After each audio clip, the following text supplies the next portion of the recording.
Kenny's adventure team, assemble!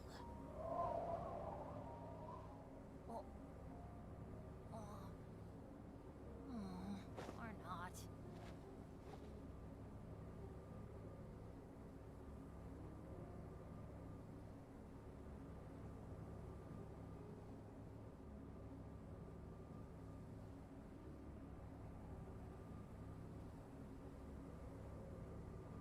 Good things come to those who don't wait around. That's what they say anyway. Knowing my luck, the opposite is probably true for me.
No one's joined me on an adventure in ages.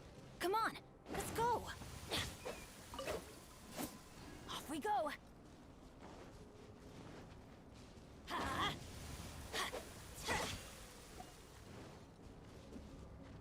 Adventure time!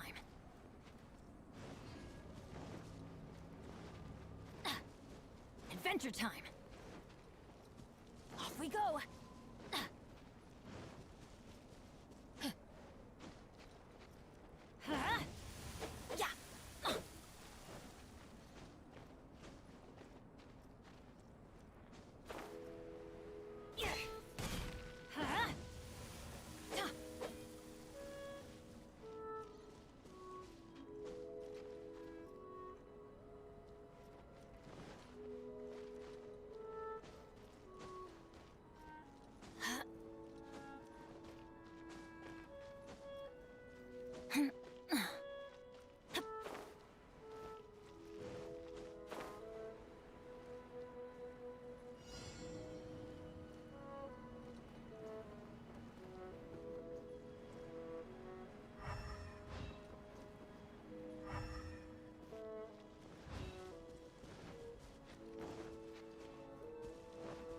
Off we go!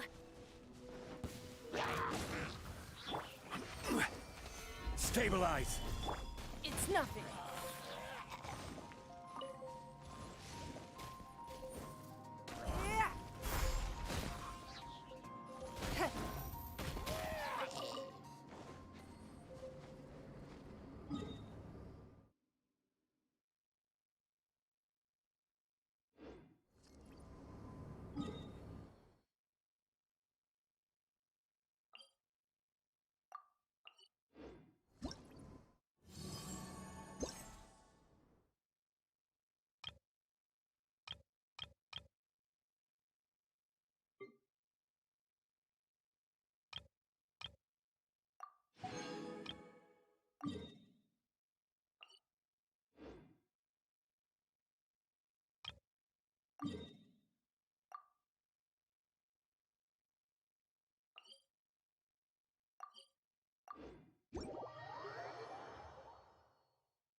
This is order.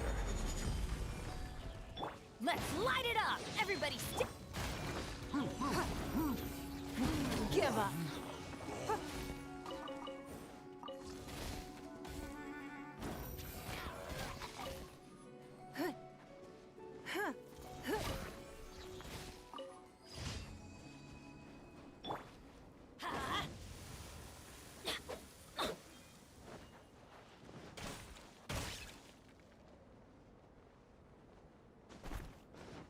Let's light it up!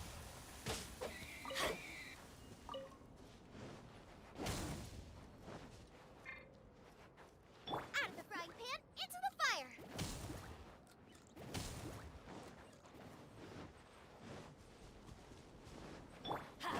Adventure time! Nice and spicy!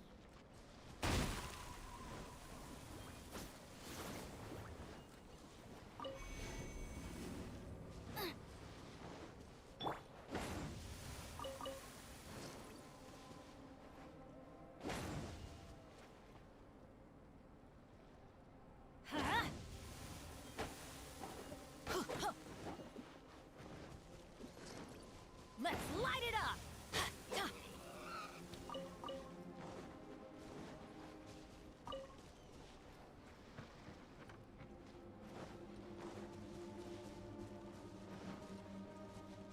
Get out of here!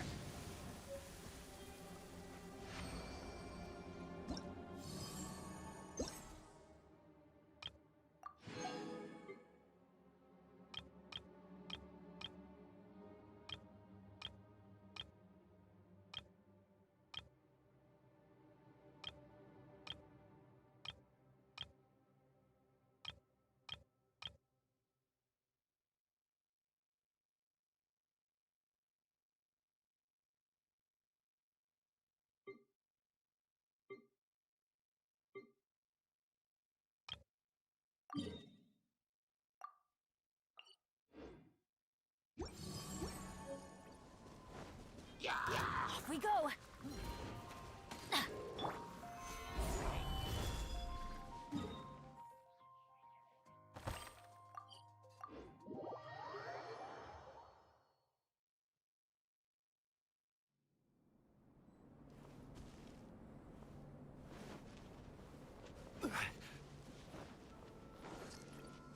Let's light it up! Adventure time! Don't waste my time. Fire! It's nothing!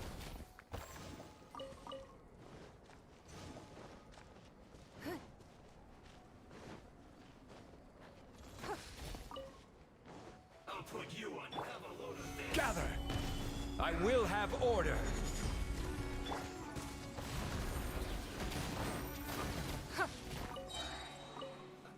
Let's move.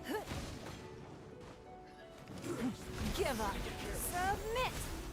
It's nothing!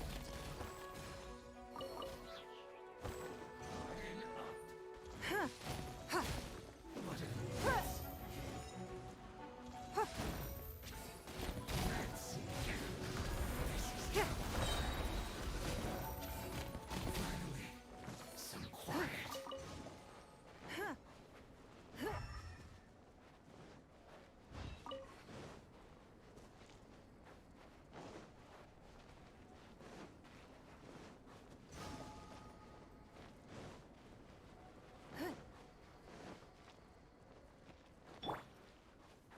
Off we go!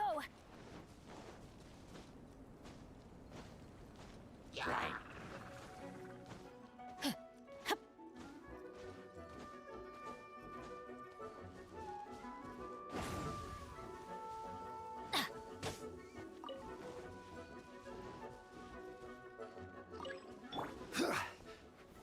Gather!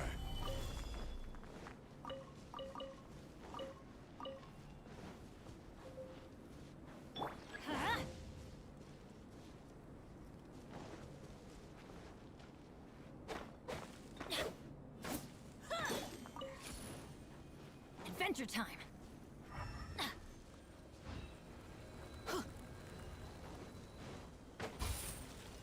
Adventure time!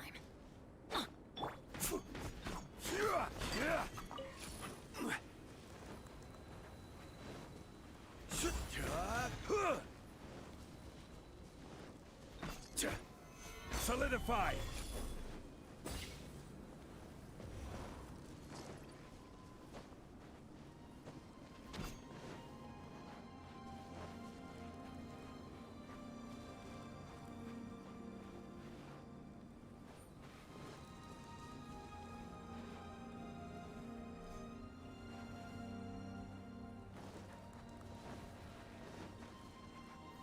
Gather!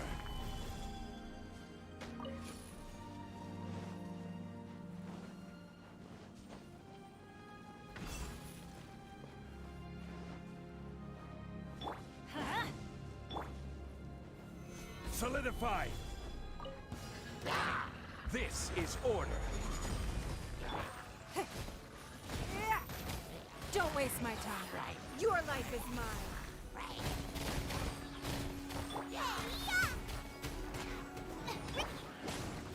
Order guide you. Gather! Give up.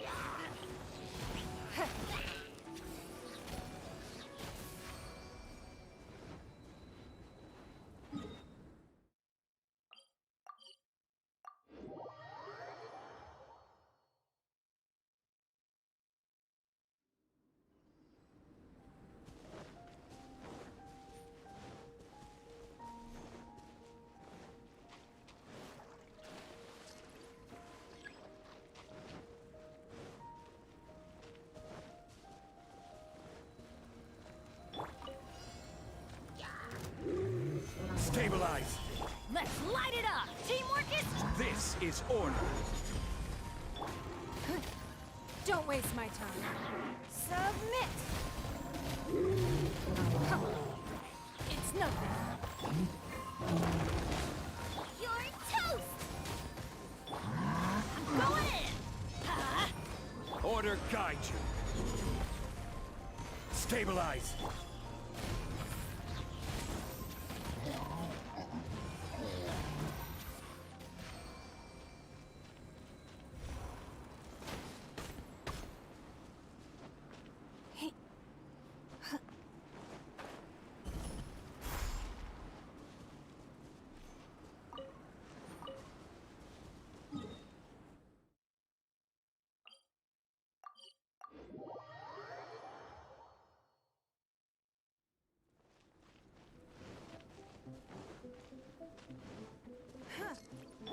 Let's light it up!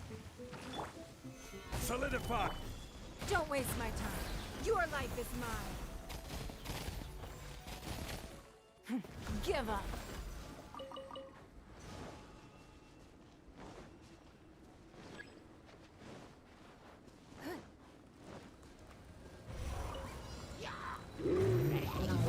Don't waste my time. I will have order. Solidify! Huh? Teamwork is true! Give up.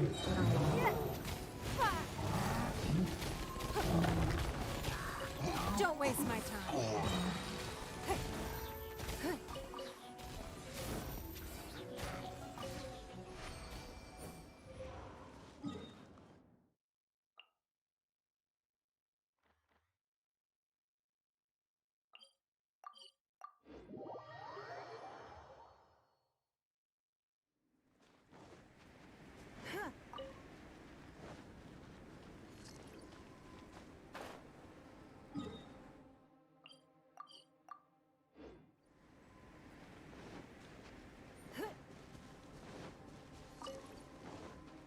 Let's light it up! Stabilize!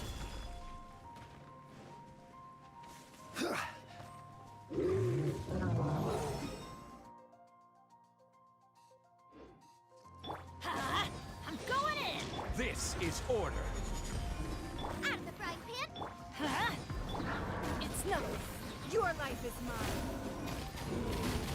Give up.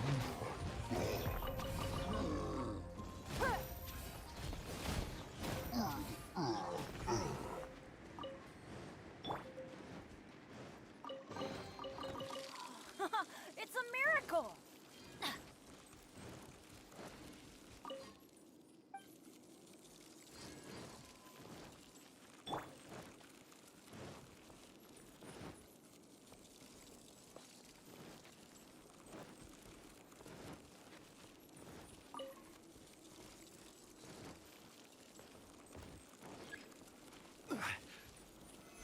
Solidify!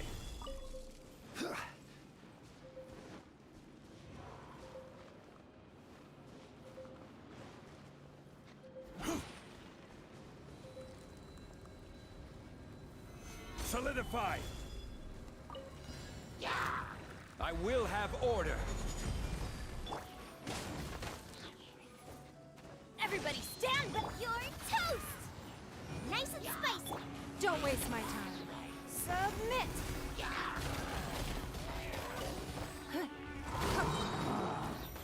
It's nothing. Order guide you! Solidify! Yeah.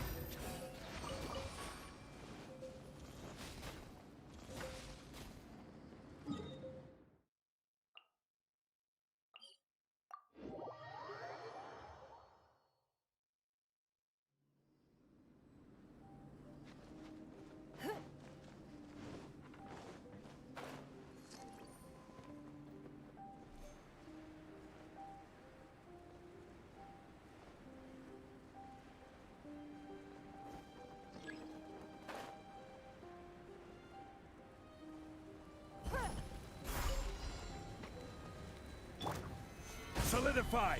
Booba, get them! Let's light it up! I'm going in! Give up.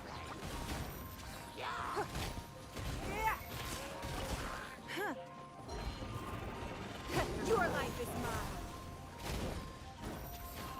Don't waste my time. Hey, yeah! Nice and spicy! I will have order!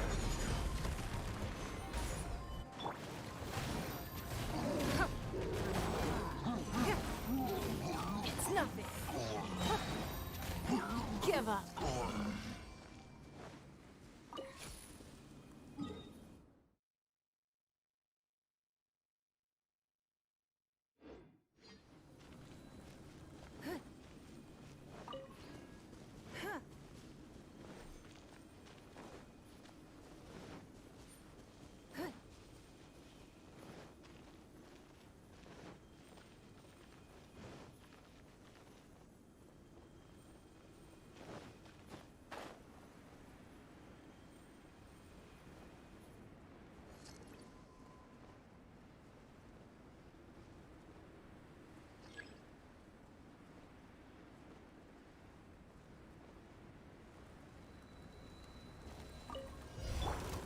Gather! It's nothing. This is order! Fine.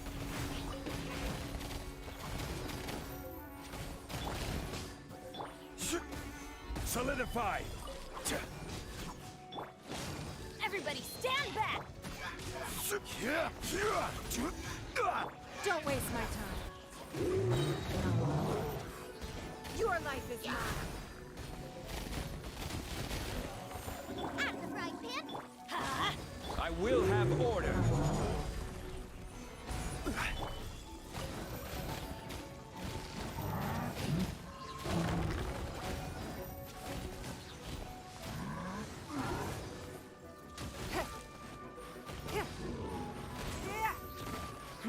Give up.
Traveler, Paimon. Your faces say that perhaps you haven't turned up anything? We investigated all over the mountain, actually. But we didn't see anyone that looked like you or hear of anyone else meeting you. This is not unexpected. I haven't made much progress either. He appears to know that we are looking for him, and has opted to lie low for the time being.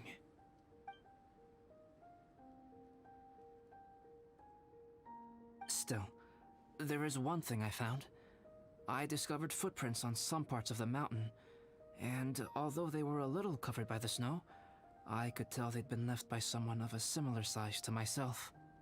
The footprints were quite numerous, so I believe my next step will be to rule out each of the adventurers active on Dragonspine, one by one. We can help with that. We have plenty of contact with the adventurers. So now we... Ah! What was that? It came from that direction. Could it be the imposter? Yes, let's hurry.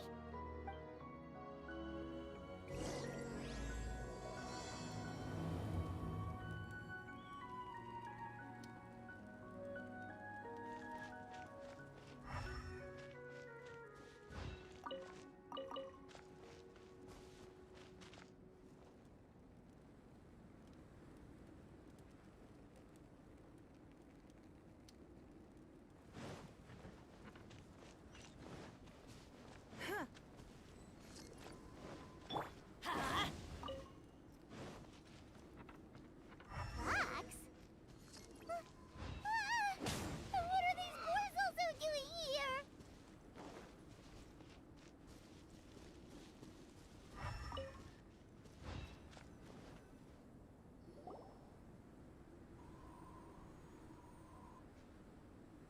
Hey, did you see that? Did those rocks shake just now?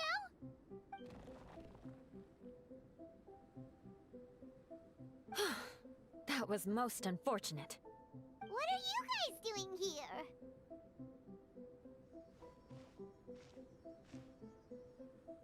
I have to agree.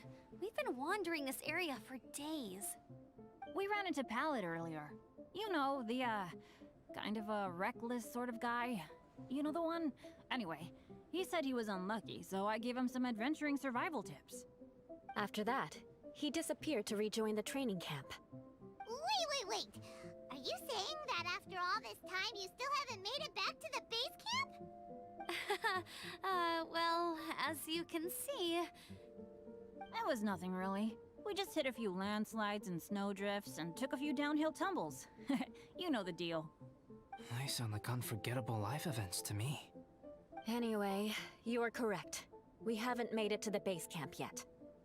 We have had extraordinarily poor luck over the last few days. Almost as if a sinister force has been trying to thwart our every move. Fortunately, I made advance arrangements for Gerald to remain in a safe location and conduct some basic physical training exercises. I'm sorry. I'm the one to blame for all this. I've always had bad luck and it always rubs off on everyone around me. Sorry to create so much extra trouble for everyone. I don't know what to say. Maybe this is the awesome power of fate. The scary kind, I mean. I agree. Yep, we're just used to it now. Besides, it's not like we have the most amazing luck ourselves. Really? I think you guys have way better luck than I do. Well, what can we do about that? Oh, Paimon knows! How about Paimon share some of her luck with you? You're welcome to a bit of mine too. Although if the last few days are anything to go by, it seems in pretty short supply at the moment. You guys. Oh, thanks. With a little luck from everyone combined, we'll make it down this mountain for sure. Yeah, you bet! Let me flip a treasure hoarder insignia to test it out. All right, it's tails. The opposite of what I guessed. So you can predict your fortune this way? But why are you so happy that you got it wrong? It has two sides. so there's a 50-50 chance of me getting it correct. Luck all comes down to probability, too. So as long as I use up all the bad luck, everything else will go smoothly. Guessing wrong when I flip an insignia is one way to use up some of the bad luck. So the probability of having some good luck in the near future just got a little higher. Hey, he's making no sense at all. Why aren't you calling him out?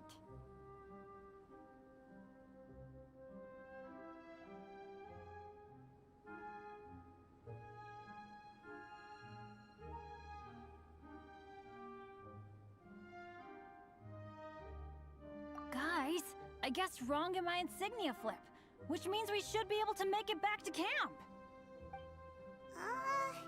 Paimon's not sure that's how it works. Let me try. It's this way, right? Oh! Ow! My butt! What is this shard of ice doing here? What? How truly miraculous. This is a miracle of misfortune.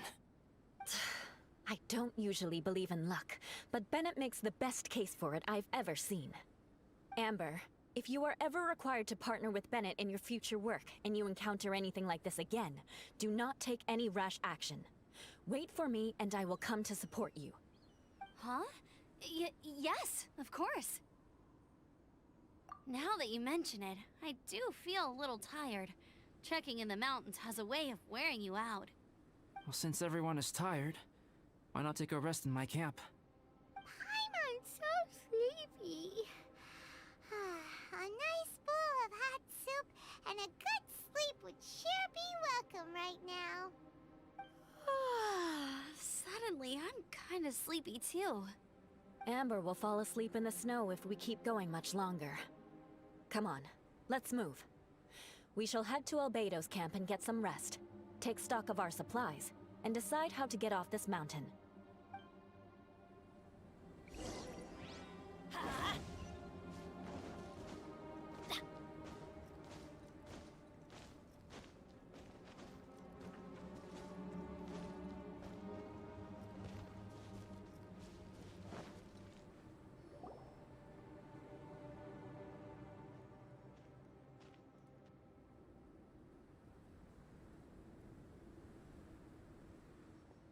Here we are. Make yourselves comfortable. Oh, I forgot I don't have that many chairs. Please wait a moment. What's he doing? Painting? He is. He's painting a chair. Wait, alchemy can turn paintings into objects? How is this possible? My paintings are like blueprints. Alchemy simply enables me to omit the manufacturing part of the process. It's an elementary level technique. With enough research and experimentation, this same technique can even be used to create living beings. Whoa. Well, since you can magically produce chairs, can I have one with a backrest? No problem. How many of you want backrests? Me! Me! I'll also take one with a backrest, if you please. Can Paimon have a chair that comes with a juicer? Still beats squeezing onto a stool with you.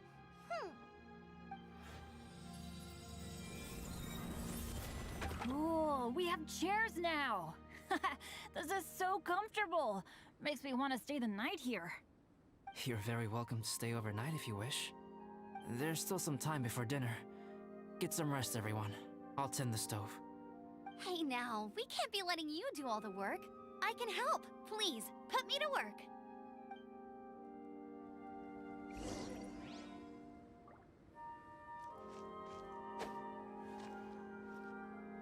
I wonder if there's anything I could do to help out. Oh, you mean Gerald? I heard that Eula developed a whole training program for him. He might be new, but I bet he'll improve pretty quickly with a mentor like that. I feel bad. It's hard knowing that I've been causing so much trouble for everyone. Being a little unlucky is usually no big deal for me. But in a place like this, it makes me worry that something really bad might come of it. No, wait, I shouldn't have said that. I might have actually jinxed it now. You know me. Same old Bennett. Unlucky as ever. But as long as bad luck doesn't break me, I'll always get back up again. Especially on a cool adventure like this one. I gotta make the most of it. Sorry for dragging you guys into another situation. I didn't used to know any of these knights very well, but after spending some time with them on this trip, it's really opened my eyes to my own shortcomings. They're all so talented and kind. I have a lot to learn from them. Oh yeah, you gotta tell me sometime how you managed to make friends with so many talented people. Okay, cool. Make sure you eat plenty when dinner's ready.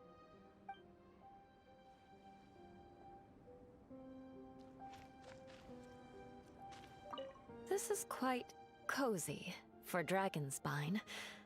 I'm pleasantly surprised. I gave it a try, and I actually quite enjoyed it. But Amber said the snowman I made was too artistic. Apparently, the conventional style is more rotund in appearance.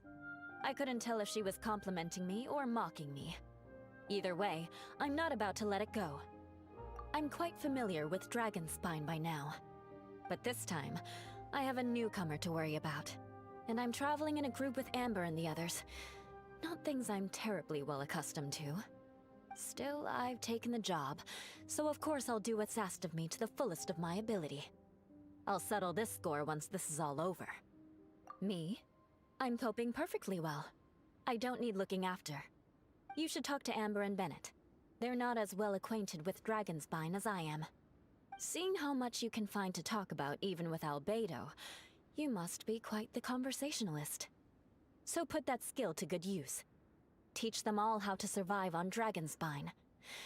I'm sure this is well within your capability, no? If you're talking about Bennett's situation, I think I'm used to it now. It's hardly the end of the world. Don't ruminate on it. Take this chance to get some proper rest. The nights are long on Dragonspine. A glass of ice-cold wine would not go amiss right now. Don't mind me. Just do whatever you like.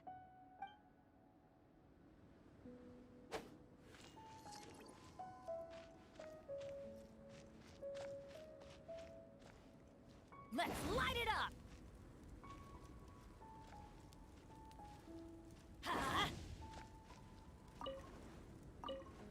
It's so nice and warm here. Joel's been doing pretty good. Having people to play with has put him in a good mood. I'll tell you what, though, he seems to have even more stamina than me. So long as they're playing, kids always seem to have endless amounts of energy. It's more dangerous up here than I thought. In a hostile environment like this, even a Knight of Favonius has to keep their eyes open and keep their wits about them at all times. Still, this has been a pretty unique adventure for me. It's definitely been worth it. You know, when I was keeping Joel company, I started missing my grandfather really bad. After he disappeared, I never saw him again. I have no idea how he's doing. But at least what I can do is focus on being a great outrider. If I can do that well, I know he'd be proud. Oh, all that? Don't worry about it. Eula is a good person. She might not show it, but she'd never let that kind of stuff get to her. As for Bennett, he seems like the kind of guy who can keep his spirits up when things aren't going well. I feel bad having to ask so much of Albedo, though. Still, it's kind of nice to have everyone together like this, so yay for silver linings! Sure thing. Bet you're tired as well. You should get some rest, too.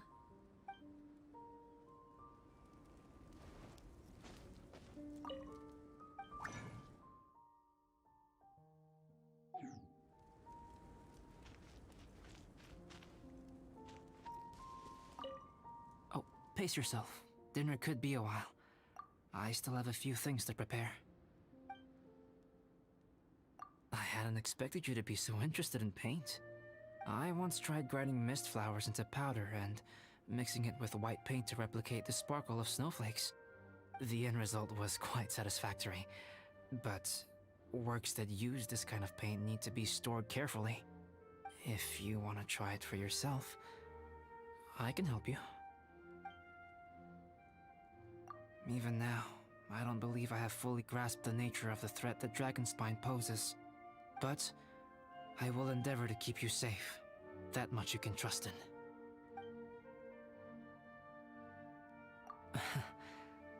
I wish I could simply respond with, I'm fine. But you are a true friend to me, so I should be honest with you. Recently, certain questions have been occupying my mind. Questions about the nature of life and creation. However, I feel that rushing into a discussion with you on these topics before my ideas on them are fully formulated will bring you far more confusion than clarity. So I will wait till my thoughts are clear in my own head before I share them with you. Until then, please forgive me.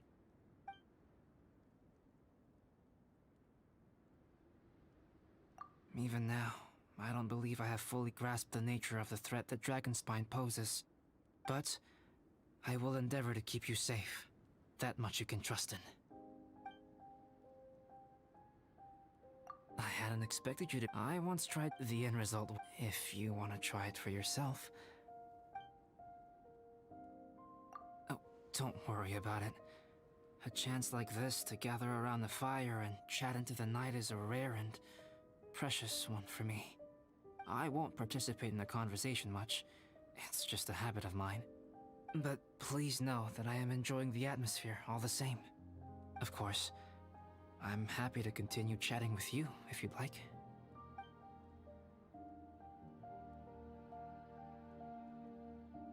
This is my camp, but let's not get bogged down in technicalities.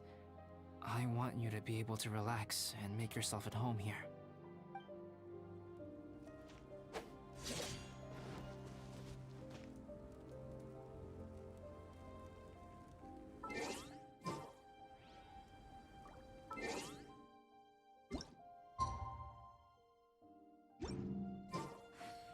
Benny's Adventure Team, assemble!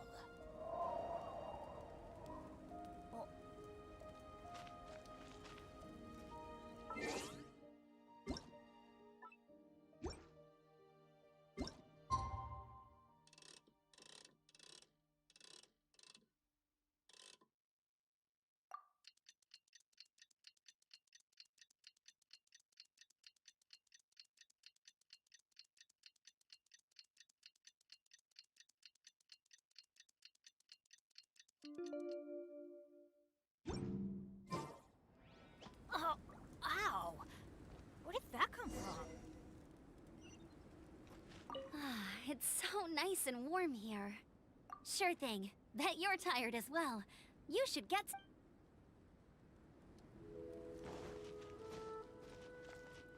I wonder if there's anything I could do to help out. Okay, cool. Make sure you eat. This is quite cozy. Don't mind me. Here we go. Oh, pace yourself. Dinner could be a while. I still have a few things to prepare. It's almost ready now. Traveler, please light the campfire and gather everyone for dinner.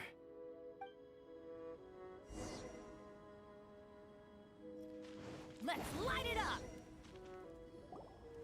Yay! Dinner's ready! Food's ready, everyone! Come on, let's eat! I made a few dishes based on some popular Mondstadt recipes. This is no good hunter, but there should be enough to go around. Please, help yourselves. Wow, smells great. Don't mind if I do. Wait, don't steal all the fried vegetables. Leave some for me. Hey!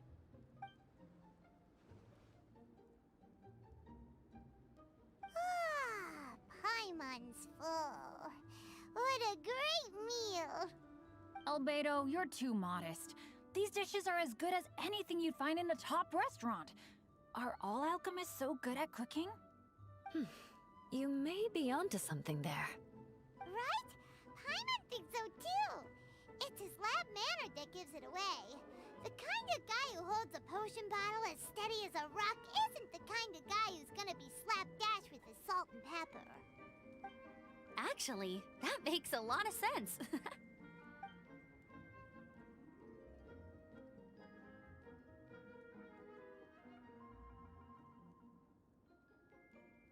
I'm so sleepy after all that food.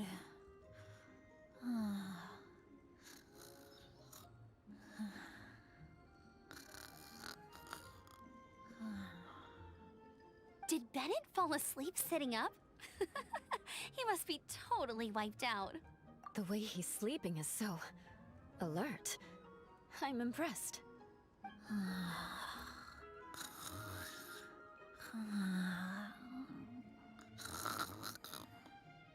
He seems to be in a deep sleep. Ooh, Paimon wonders if he sleep talks. Oh, no, Dad, no apples for me. I want sticky honey roast and fisherman's toast. Sticky honey roast. That's your favorite, isn't it, Amber? Sure is. Give me a sticky honey roast from Good Hunter any day. I used to take Eula to Good Hunter a lot back when we first met. Before long, Sarah would start cooking our usual orders as soon as she saw us coming. She said we ordered the same thing so often that it was practically muscle memory by that point. She also said that if everyone in Mondstadt ordered like we do, her job would be so much easier. All she'd have to do is memorize everyone's favorites. Always eating together. Aww, it's nice that you two are so close. The Traveler and Paimon always eat together too. It's a sure sign of true friendship. Two people simply sharing a meal says nothing either way about the relationship between them. That depends if it's a one-off meal or a regular occurrence. Aha! Paimon just noticed something. Whenever Eula doesn't want to admit to something, she raises her chin or puts her hands on her hips. You've all picked up on that. Didn't know Eula's tells were so easy to spot. We are done here, yes? I am free to go, am I not? Then please excuse me. I have a frozen lake I need to be at. You're going for an ice bath at this time of night?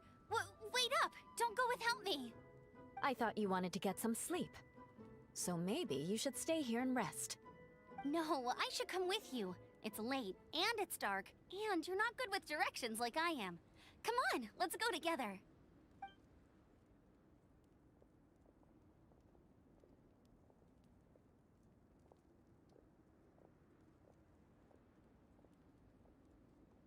An ice bath? Whew. Rather them than Paimon.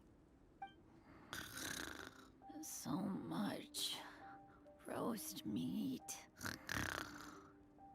Oh, hey, Dad. I'm doing all right. I'm the leader of my own adventure team now. Wow. Bennett really is a sleep talker. Okay, looks like we got some downtime now. All right, you two. Time to paint.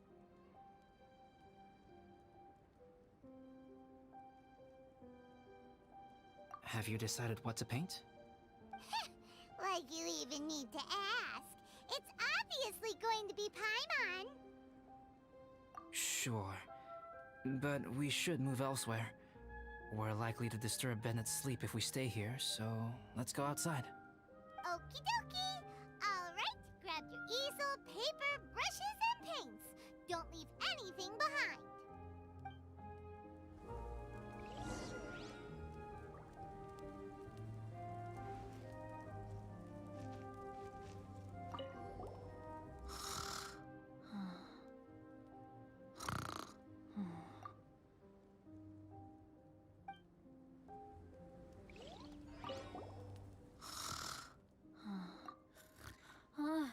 Hey, Paimon, no, don't touch that.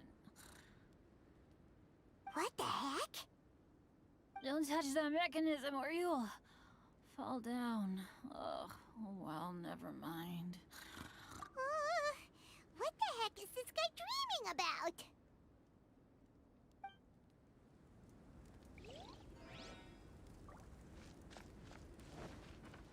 Adventure time!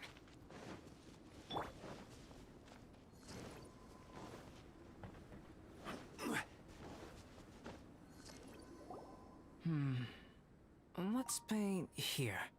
Allow Paimon to adopt an elegant pose for your artistic reference. Hey! What's that look for? Cut the attitude and start putting your perfect Paimon down on the page. You better take this seriously, because this is going on Paimon's wall. Confidence is a good thing. Those to whom it is endowed do well to flaunt it. I'm looking forward to the finished piece.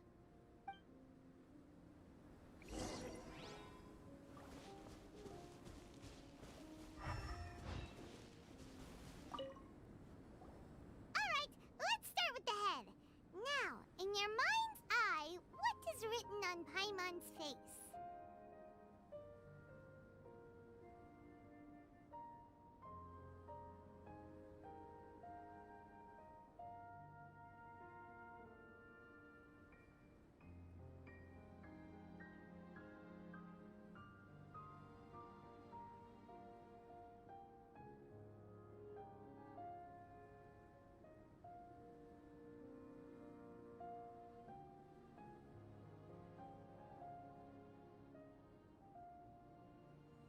Huh? Is that how Paimon really looks to you? Okay, forget it. We can come back to that. Let's move on to the body. Come on, paint what you see when you look at Paimon.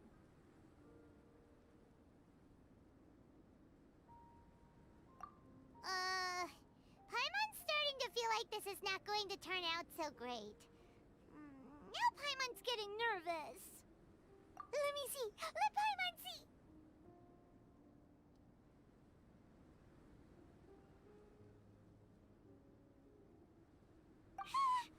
What is that?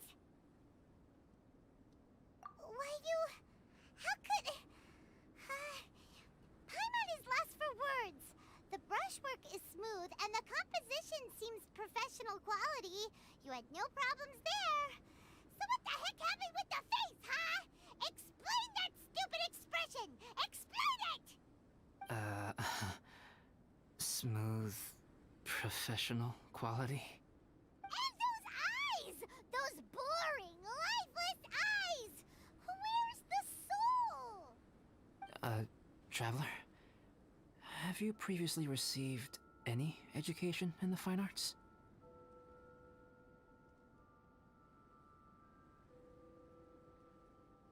What? You pour your heart on the page and this is what comes out? Special, huh? You seriously think special is supposed to look this ugly? Paimon's not convinced. But Paimon is struggling to come up with a comeback. Fascinating. Paimon, if this is not to your liking, I can make a few amendments. Traveler, what do you think?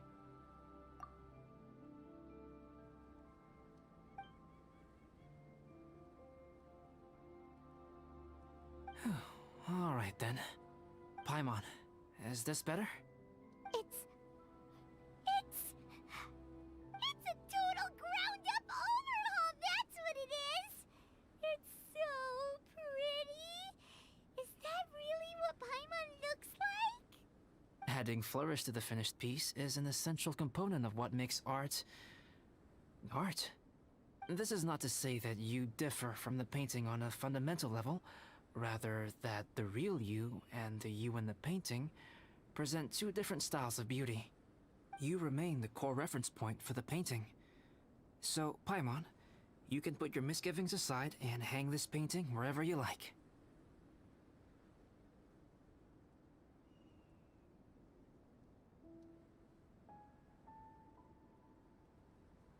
Wow! Thanks, Albedo. Oh, I merely added a flourish here and there. You should be thanking the traveler. In truth, ground-up overhaul is more or less an accurate description. The more Paimon looks at it, the more she likes it. Great! Paimon has a portrait painting! Paimon's gonna show this off to everyone! It's nothing. I can paint you next time, if you'd like. You can hang it in your home as a souvenir. I rarely entertain so many guests at my camp. It's lively. A little noisy, even. But I don't dislike it. Liveliness is a rare thing here on Dragonspine. Ah, it's a new day! Let's go meet up with everyone!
Osmanthus wine tastes the same as I remember.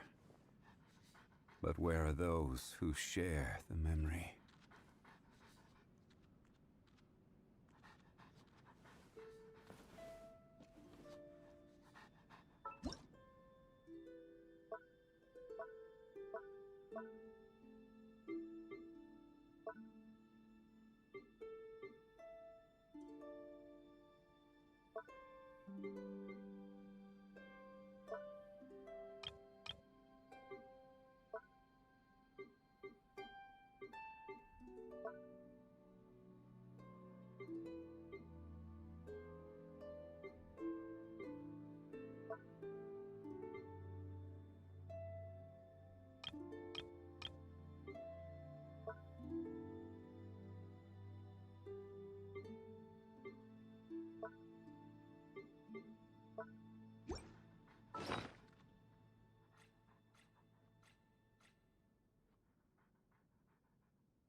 look for a place to take shelter. I'll be fine, but we don't want you catching a cold.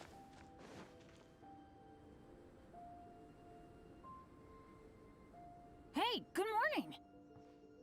I slept great last night. How about you guys? All rested up? I'm fine, as usual. The path down the mountain is easier to follow in the daylight.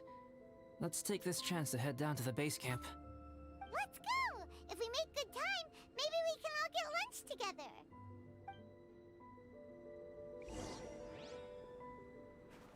I flipped another insignia just outside the camp. Wrong again! So your bad luck is all used up. We'll be down the mountain in no time. Yeah, my thoughts exactly. Today's the day.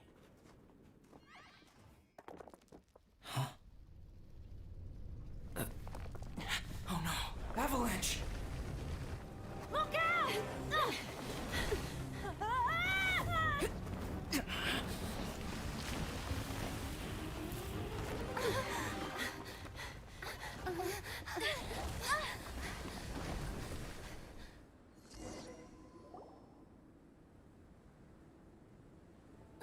Traveler, Paimon, are you all right? Are you hurt? Paimon's fine. That's good. My arm got a little scratched up, but it's nothing serious. I'm okay, but I don't see the other two. I'm afraid the avalanche may have pushed them off the cliff. They fell down? They'll be okay though, right? I think they're both robust enough to survive the fall. But if the falling debris knocked them unconscious, and they're lying there in the freezing cold, we have to get down there and rescue them, immediately. Okay, let's move. Hang in there, guys.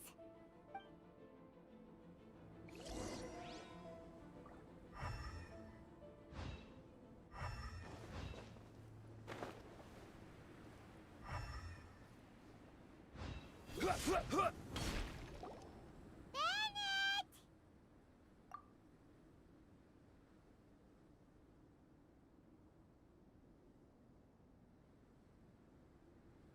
Bennett, are you okay? Shout if you can hear me! Bennett! A voice! Over there! Bennett, is that you? Guys, I'm over here. Are you alright? Are you hurt? Let me check. I'm a little dizzy, but I'm not in any pain. I don't think I'm injured. Thank goodness. Scared the life out of me. If you're dizzy, sit and rest for a while. It's fine, really. This kind of thing happens all the time. I'll be fine. Thank you. Wait, where's Albedo? Isn't he with you guys? We thought he fell off the cliff with you. He still hasn't shown up? We found Bennett here, so Albedo can't be far away. Keep searching this area. Got it.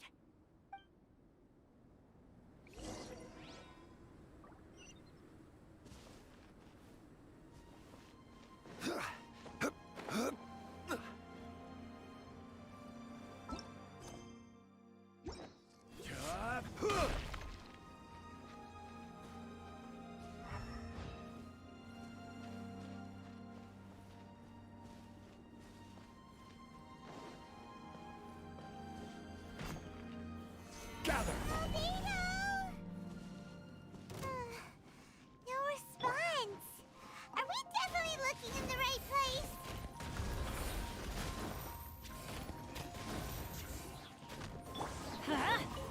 Off we go!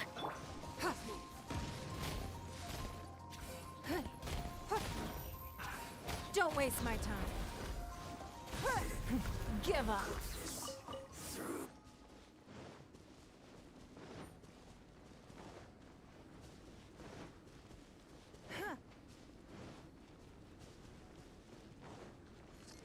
Don't waste my time. He's not here either. Let's check with the others.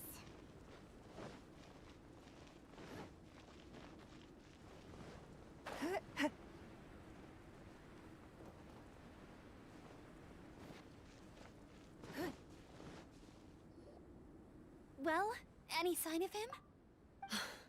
Not a trace. Nothing from me either. Strange. We didn't have any luck either. Where could he have gone? Everyone! Ah! Albedo! Are you okay? Nothing serious. Okay, everyone accounted for. Guys, I think it's gotta be because of me. The avalanche only happened because I'm here. I guess flipping a treasure hoarder insignia isn't gonna change my luck after all. No wonder no one wants to go adventuring with me. I'm so sorry. Don't say that. I'm hardly the lucky type myself, so I'm not about to go blaming every little thing that goes wrong on you. Exactly. Besides, Dragonspine is a dangerous place. Avalanches literally come with the territory. Bad luck has nothing to do with it, okay?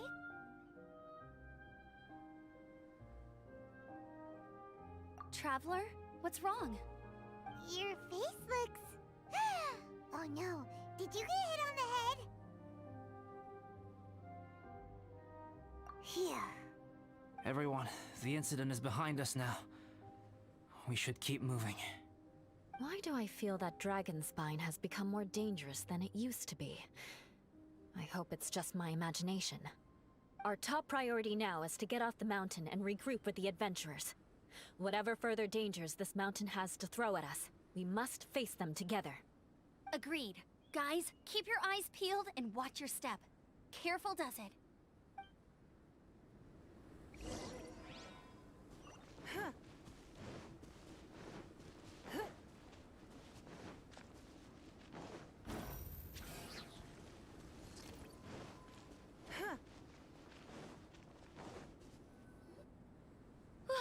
We've been heading in the right direction for a good length of time now.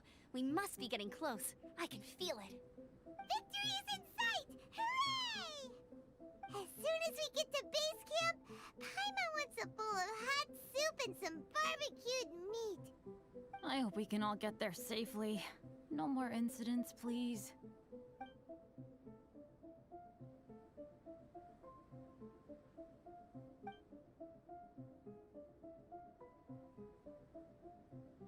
Hey, what's on your mind? You seem a little distracted.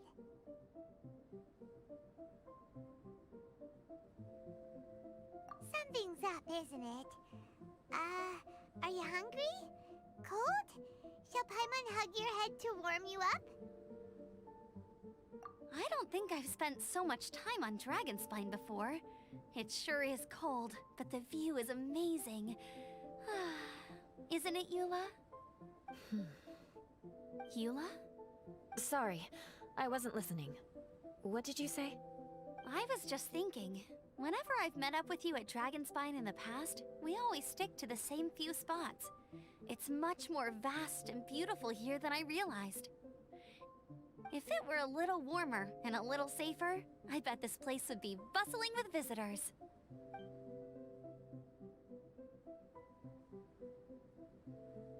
I agree. People are put off by the cold and have an aversion to danger. They don't realize that there's much to explore beneath the icy exterior, if you were willing to spend the time and energy. Albedo, is this the way down? Yes. I think there are several routes in this area. Does the path fork off here? It looks like it does. But maybe it doesn't. My head's still a little fuzzy from the impact. I'm kinda dizzy too. I keep thinking things are swaying a little. Maybe I'm just hungry. Either path will work for us. The smaller trail is less worn and harder to see, but it's also shorter. Since everyone is weary, I suggest we take the shortcut. Follow me.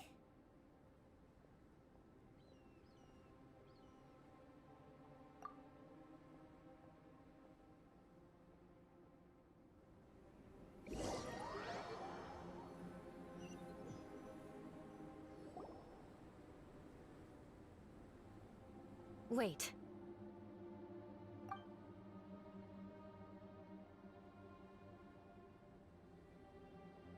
Bennett and Amber don't look well.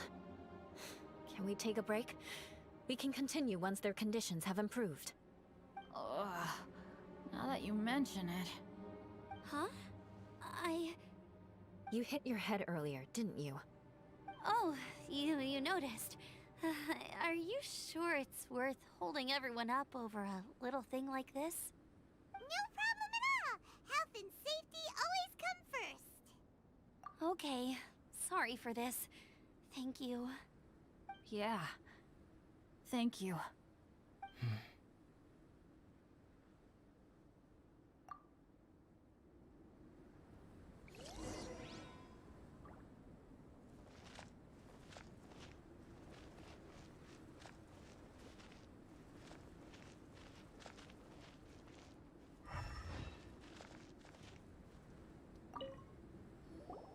Drinking some water can help with the dizziness. Oh, and lying flat on your back helps too. Thank you, Bennett. Seems like you really know your stuff. Well, when life gives you lemons. Bennett, weren't you feeling dizzy too? Stop pushing yourselves, both of you. Get some rest. We'll continue when you've gathered your energy. Eula might come off as a little frosty, but she takes caring for her friends super seriously, more than anyone else I know. Every time I see that look on her face, I'm just like, ah, stop staring at me.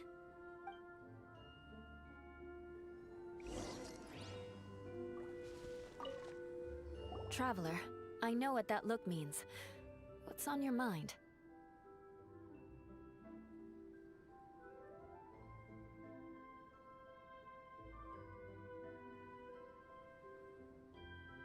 Maybe seasoned veterans have an instinct for it.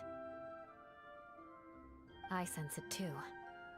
Something seems to have changed, but I can't confirm for sure. It could be difficult to verify. It might be imprudent to speculate out loud, but I believe you know what I am referring to.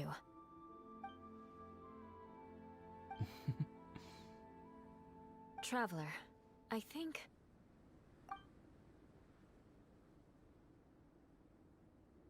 you...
It's not over yet.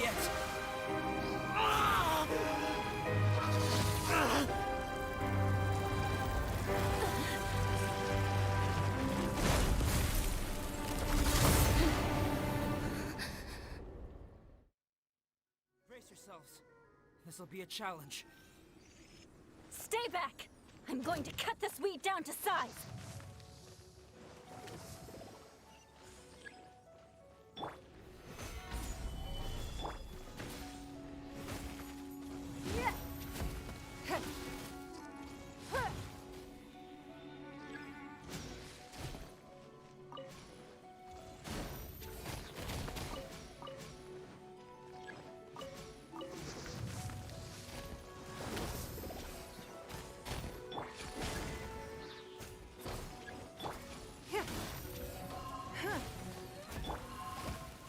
Stabilize!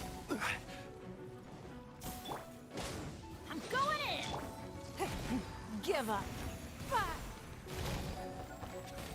It's nothing.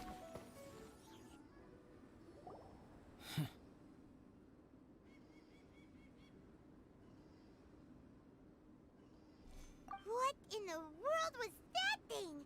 One moment it was human, the next it was a plant! Is everyone alright? We're fine. But can you please tell us what's going on? I don't understand.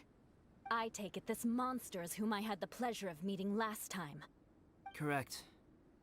As you might have guessed, this is a mutated whopper flower. An extremely rare kind. But can whopper flowers turn into humans? Not typically, but conditions on Dragonspine are far from typical. Perhaps the dragon's blood seeped into the land, then was passed to the monsters via the ley lines, accelerating their rate of mutation. How could that happen? This mountain is home to the remains of Durin, the venomous dragon. If there is anywhere in the world one might expect life to do unfathomable things, it would most likely be here. Durin was an artificially created life form. Its existence is nothing short of a miracle, and proof of countless possibilities. In other words, this mountain we stand on is a cradle of life's profoundest mysteries. A vast and terrifying hotbed of possibilities. The avalanche. It must have been the work of this imposter. Agreed. All the other troubles you faced on the way down could also have been its handiwork. My guess is that it was targeting everyone that I've had contact with. Right, I forgot all about that. It's not inconceivable. But what was its purpose? Was it just trying to get rid of us? I have a preliminary hypothesis on this. Whopper flowers are masters of mimicry, and those we encounter in the wild often appear in the vicinity of the plants they impersonate. In other words, the whopper flower likely has an instinct to replicate and replace. As a plant, it will disguise itself as another plant and infiltrate the group, hiding among them for cover. The plant being imitated has no way to detect or fight back against this behavior. But when it disguises itself as a human... It wanted to replace you and infiltrate our group? Yes. Maybe it created the avalanche to get rid of us. I predicted this eventuality, so I availed myself of the avalanche to hide and lure it out. It was watching us the whole time, and when it saw that I had disappeared, its instinct was to take my place. At that point, its disguise was complete, and its next move was to hunt its prey. Yes, that's exactly how whopper flowers operate. So when it approached and attacked Joel, what was that? A trial run? Perhaps. Or maybe it enjoyed posing as a human, and wanted to experience what it felt like to be human. We're fortunate to have discovered it in time. I think the Traveler was the first person other than Albedo to notice something was wrong. Traveler, how could you tell the real me and my imposter apart? I want to know too. I had no idea the other guy was an imposter. They looked exactly the same to me.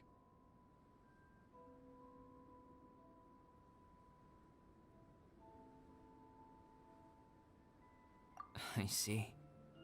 It goes to show how difficult it is to impersonate a human.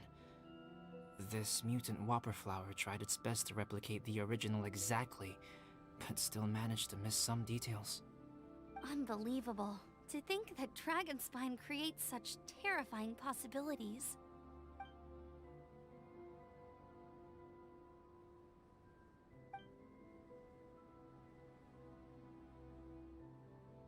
Anyway, at least we won in the end. It looks like my method did work after all. I used up all the bad luck, and the good luck finally came through.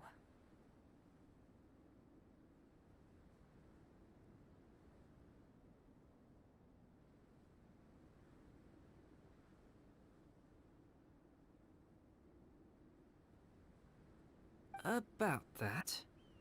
If you're referring to having fallen down the mountain and avoided injury, well, that's because I was secretly protecting you. Huh? Well, still counts as good luck to me. Yes, that's not an unreasonable way of looking at it. Okay. We've been delayed long enough. Time to move on. Yeah, let's go.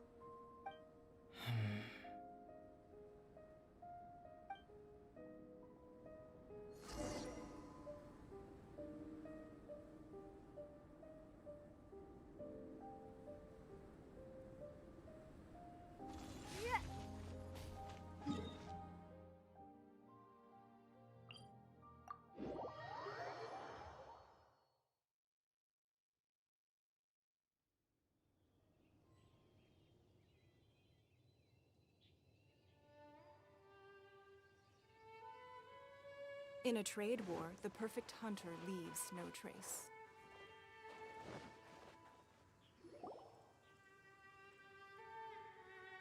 Woohoo! I'm back!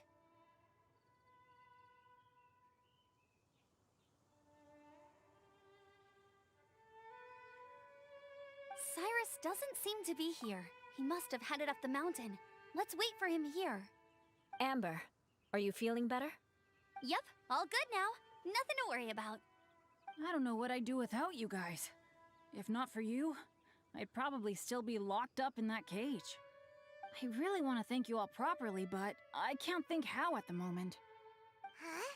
You must be pretty used to being on the receiving end of people's kindness by now, though, surely. You probably need it often enough, given your situation. Come on, don't put it like that. Sure, plenty of people have shown me kindness before, but that doesn't mean I will ever take it for granted. No matter how many times people help me out in life, I will never forget any of them.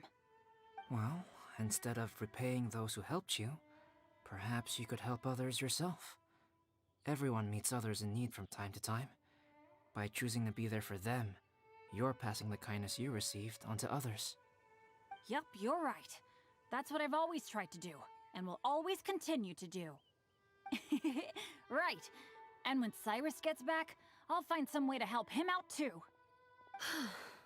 This has been quite an eventful day. Yeah, it has. It's really hit me how tired I am now that I've started to relax. I need to rest. Everyone, please excuse me for a while. Yeah, I need to get some water and maybe a piece of fruit. Once I'm rested up, I need to get back to being an instructor again. Well, it looks like the curse of the mountaineers who couldn't get off the mountain is finally broken. Feels like an action-packed chapter has come to a close. Shall we find somewhere to rest and chat too? Why not? Then, please, come with me. You sensed something too, didn't you? Then let's go. Huh? Are you going back to your camp again? Paimon thought maybe we could talk here. Okay. Might as well come with you. Good. Shall we set off right away?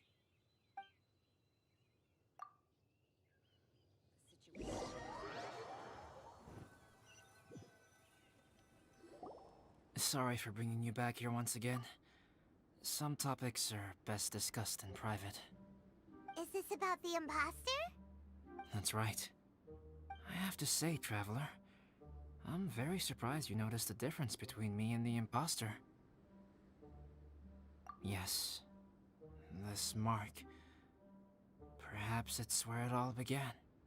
Ooh, sounds like the beginning of a big story. Keep going. Well, I can't deny that what I'm about to say does sound like something from a children's storybook. So, what do you think this diamond-shaped mark means?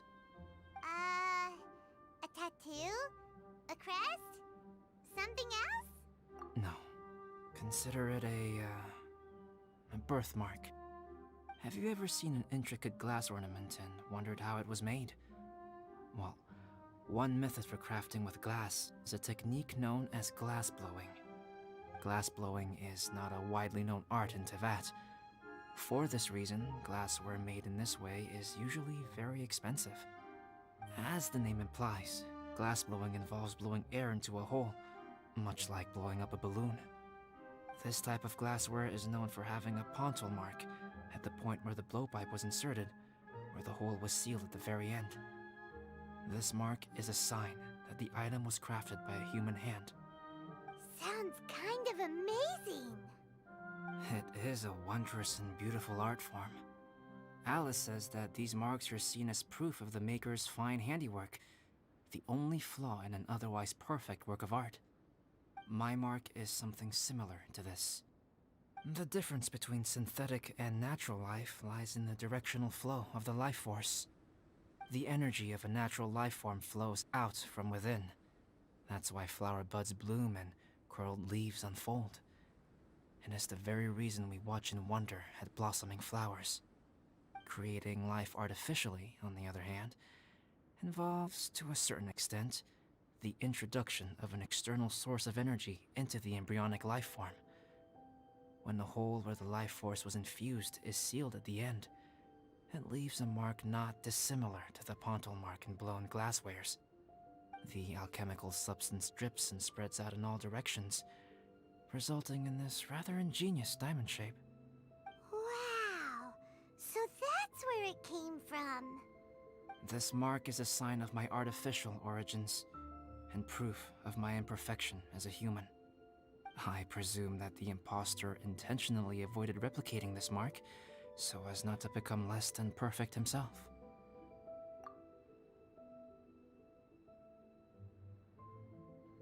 You are fundamentally different from other people.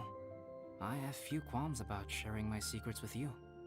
Just as Paimon said, it all sounds like a story. Even if you were to tell anyone else, they would regard it as nothing more than a tall tale. The transcendent and miraculous are not the only things to which human beings aspire. They pursue the everyday, the ordinary, to a far greater extent than I would have ever imagined. People like to believe that those who are thoroughly different from themselves could only ever exist in stories. It makes things much easier. Or, in other words, all the unfathomable things we've seen recently would make good material for a novel. I have friends who write novels. If they wrote this story, it'd probably be even more complex. Making up stories is easy. Even Paimon can do that. Oh. I didn't know you had that kind of talent. Paimon's the best guide into that. Making up stories is a piece of cake. In that case, how about we have a storytelling contest? We can base our stories on the events of the last few days. Sounds great! But we still have to help out the Adventurers Guild. I understand. Creativity is something that cannot be rushed. Take your time, and come back when you have found some inspiration. We'll see whose story is more compelling. Deal! Okay, we'll regroup with the Adventurers Guild for now. Sure.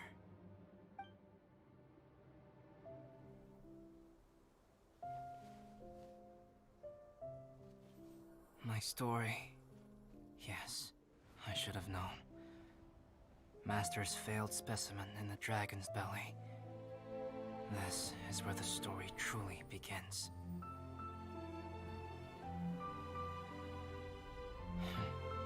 If we switched places, if you were the survivor, then as the abandoned experiment, the failure of the primordial human project, I'd want to replace you too.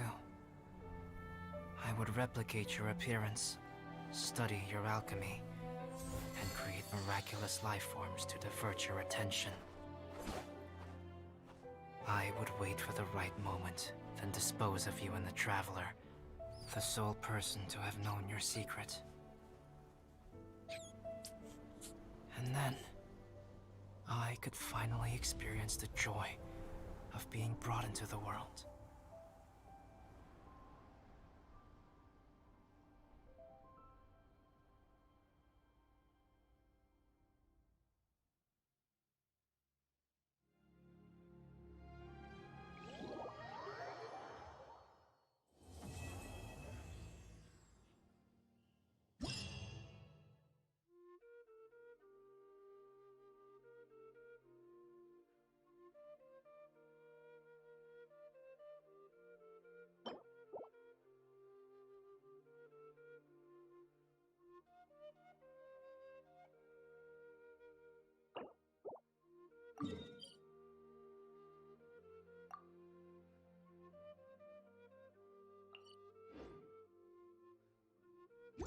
What?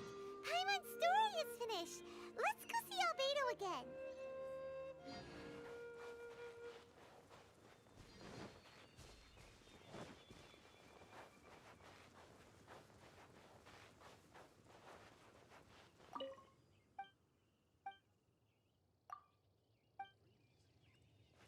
If only we had some help here.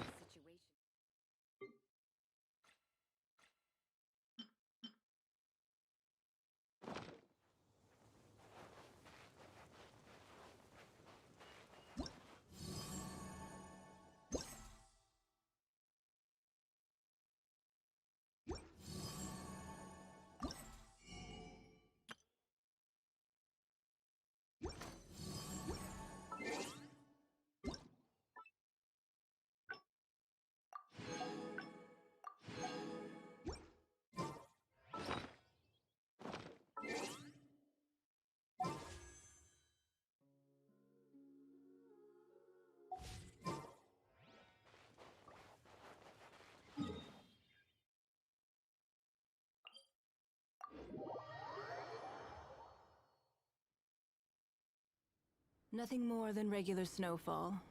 One day I'll take you to...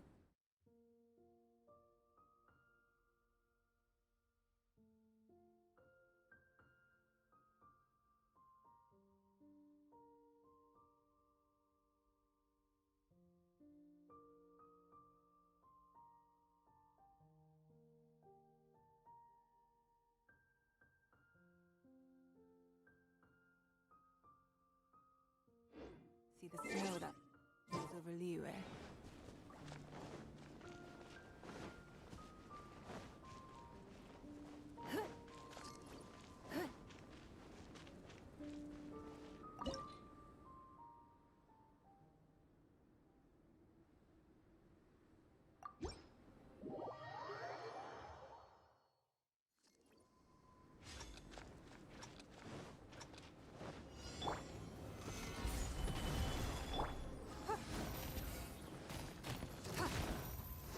Let's light it up! Boba, get them! Huh?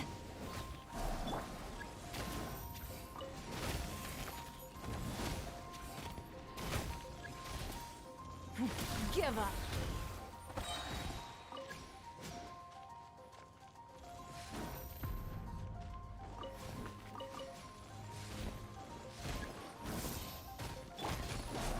Teamwork is dreamwork! You're toast! I'm the frying pan. Stabilize! Let's light it up! This is order. It's nothing.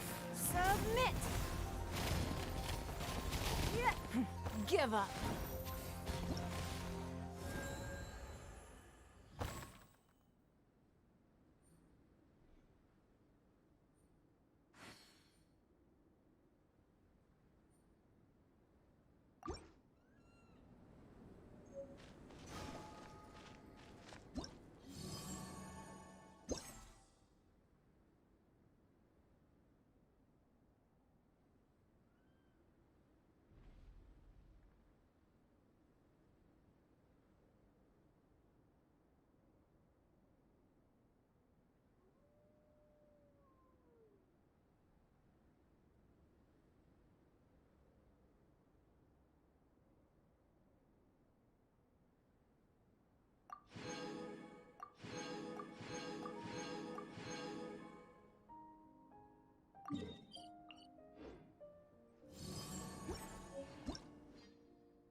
Regular snowfall. One day I'll take you to see the snow that falls over Liyue.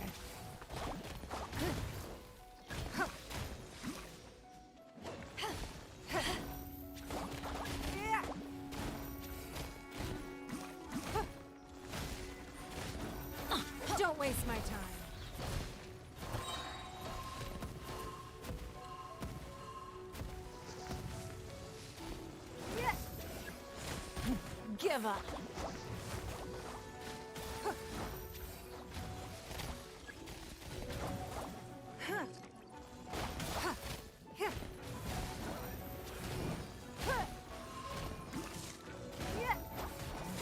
Covenant of the deep. Allow me. Don't waste my time.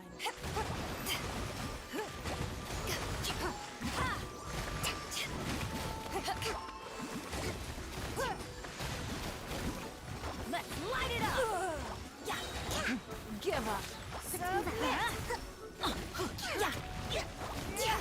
Don't waste my time. Rebuild.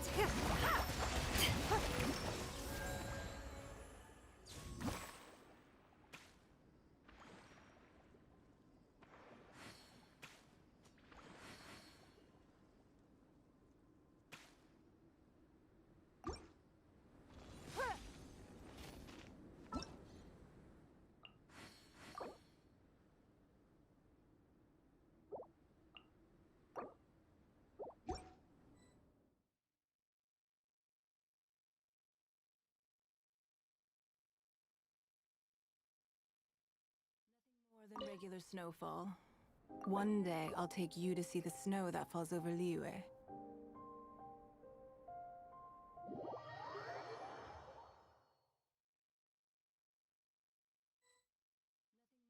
Regular snowfall. One day, I'll take you to see the snow that falls over Liyue.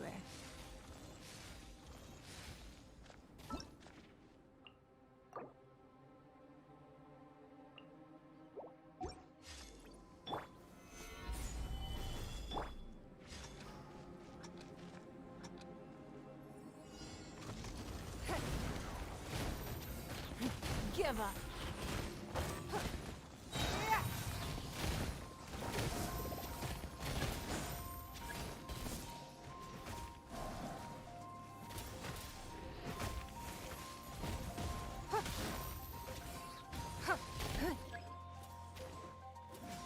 Don't waste my time.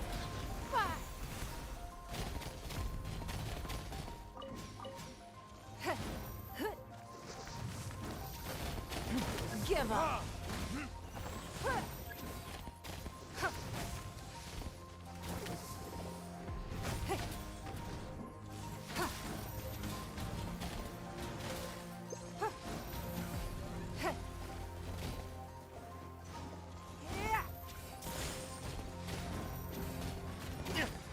Beg for mercy. Blood of frost. Your life is mine. I condemn you.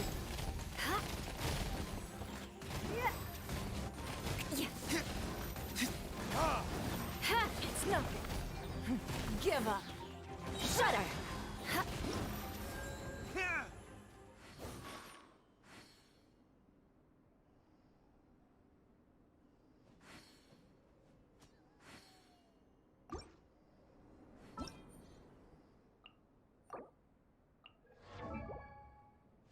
Ready, steady, go!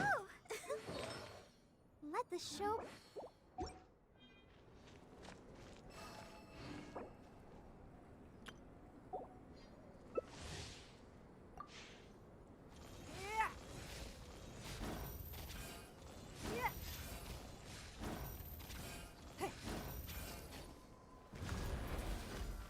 Quake!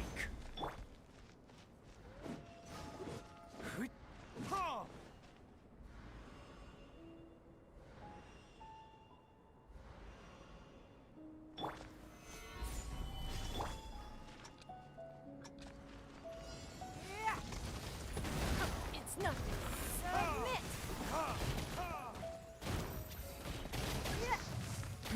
Give up. I will have order.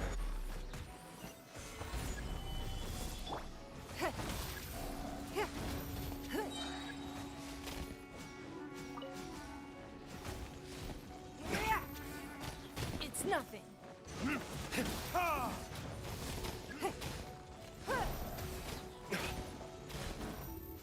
Your life is mine. Don't waste my time. Solidify!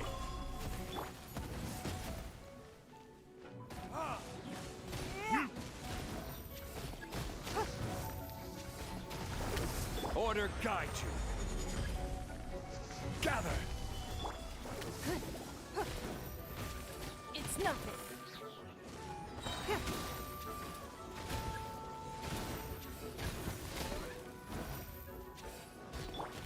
Stabilize!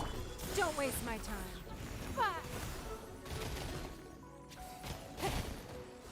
This is order. Give up.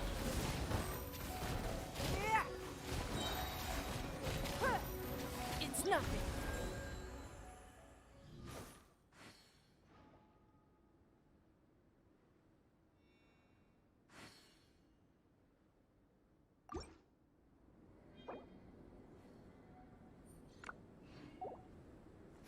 Give up.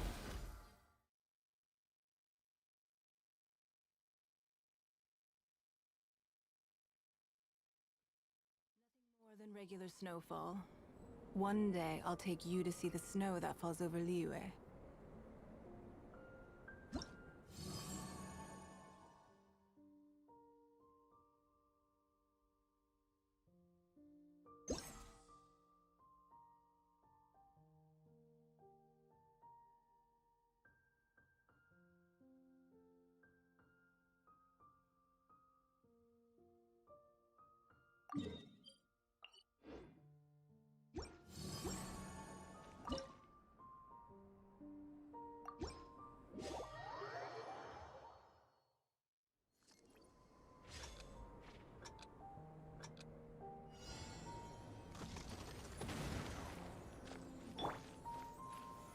Solidify!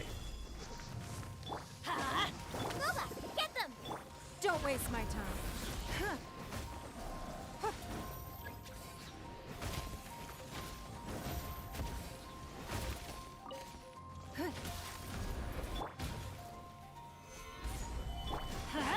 Teamwork is dreamwork. Nice and spicy.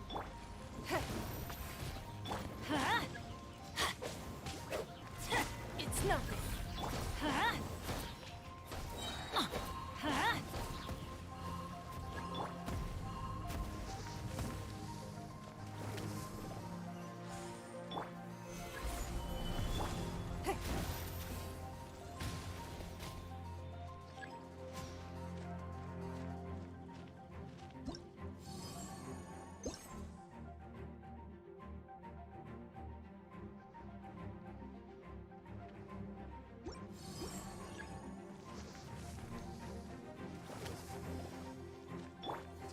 Gather! Let's light it up. I'm going in.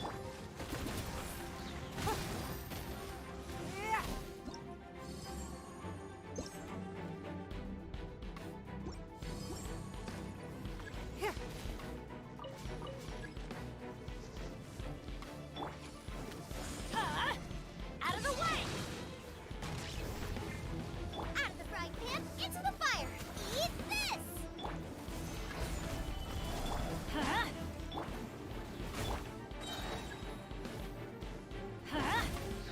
Everybody stand back!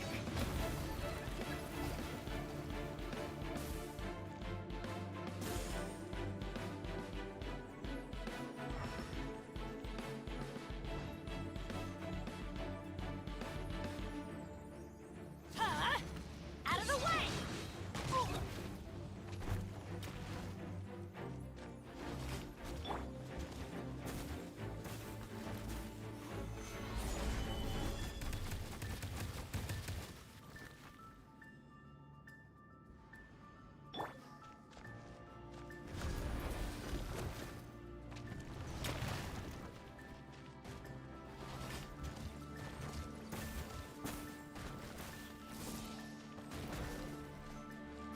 Give up.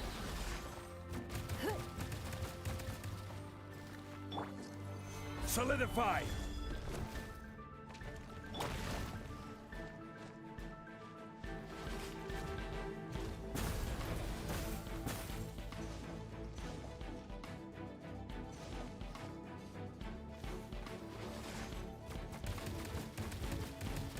Don't waste my time.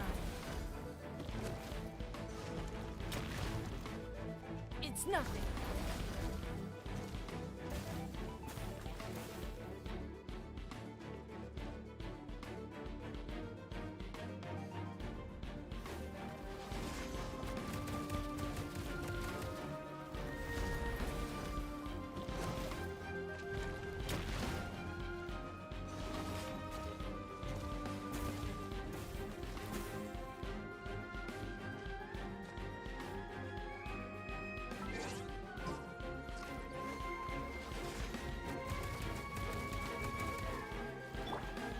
Stabilize!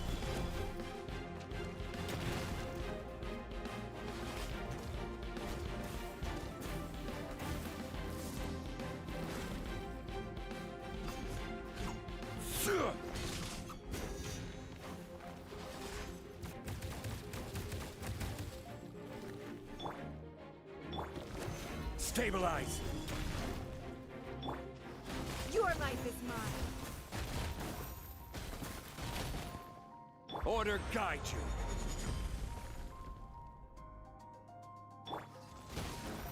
Don't waste my time. It's nothing.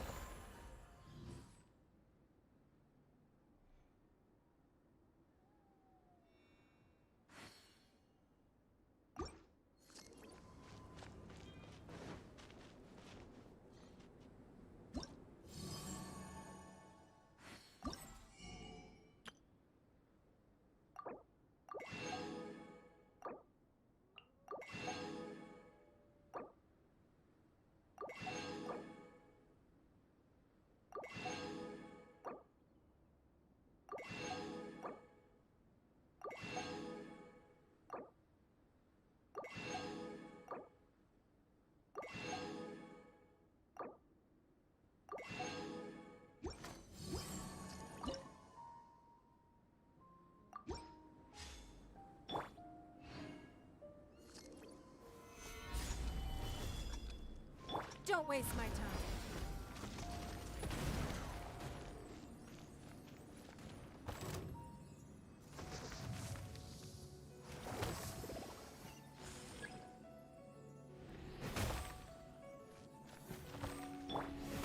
Solidify!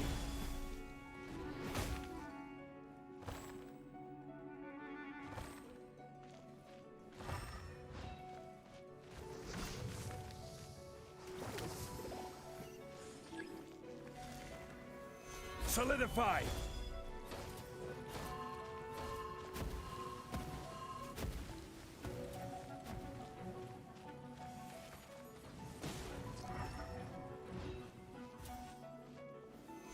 Solidify!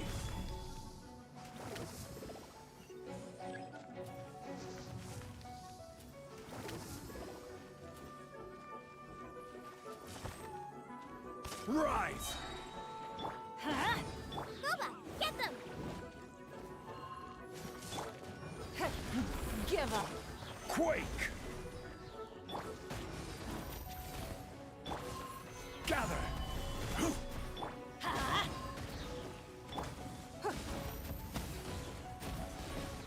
It's nothing.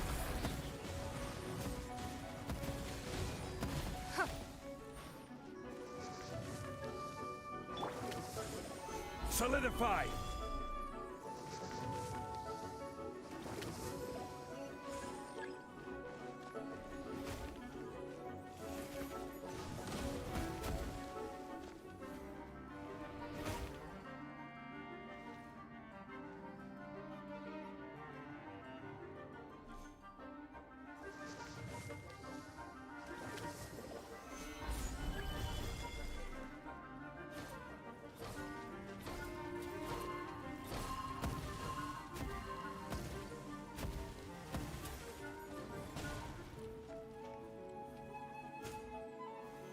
Gather!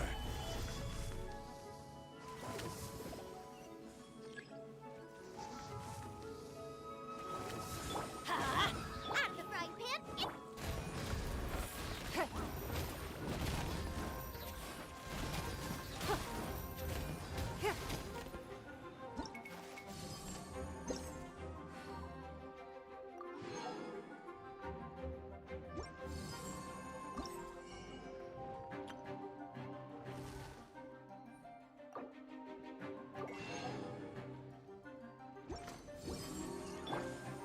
Solidify!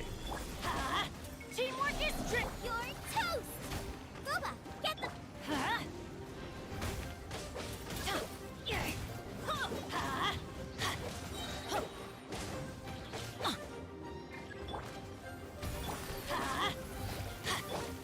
Stabilize! Don't waste my time. Give up.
Traveler, Paimon.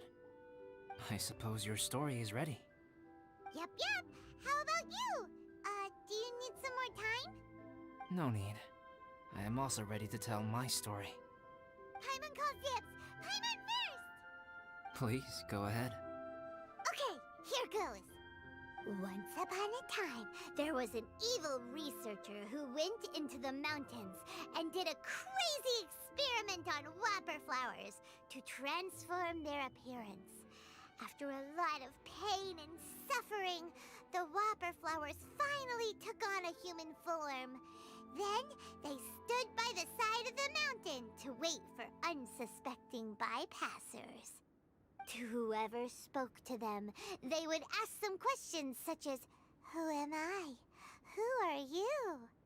If the bypasser got the wrong answer, the last sound they'd make would be a yelp before the whopper flower ate them alive in one bite. Ooh, truly frightening. What the? You two aren't scared at all! Don't go nitpicking, okay? If you didn't like the story, go write your own!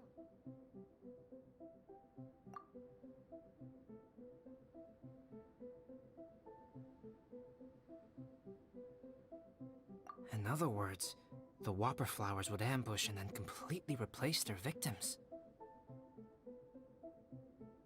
And then what? Go back to where the person lives? Enter their home? Eat their whole family? Paimon made up this story, but now Paimon's the one who's scared by it. It's a good story. Oh, may I write it down? I may bring it up in future conversations. What for? Just to scare people with? Yes. You've got a real mean streak, Albedo.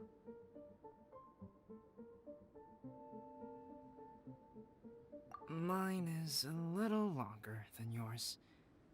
It starts with an alchemist. A great alchemist once created Subject 1. Subject 1 was her proudest achievement, and successfully blended into human society.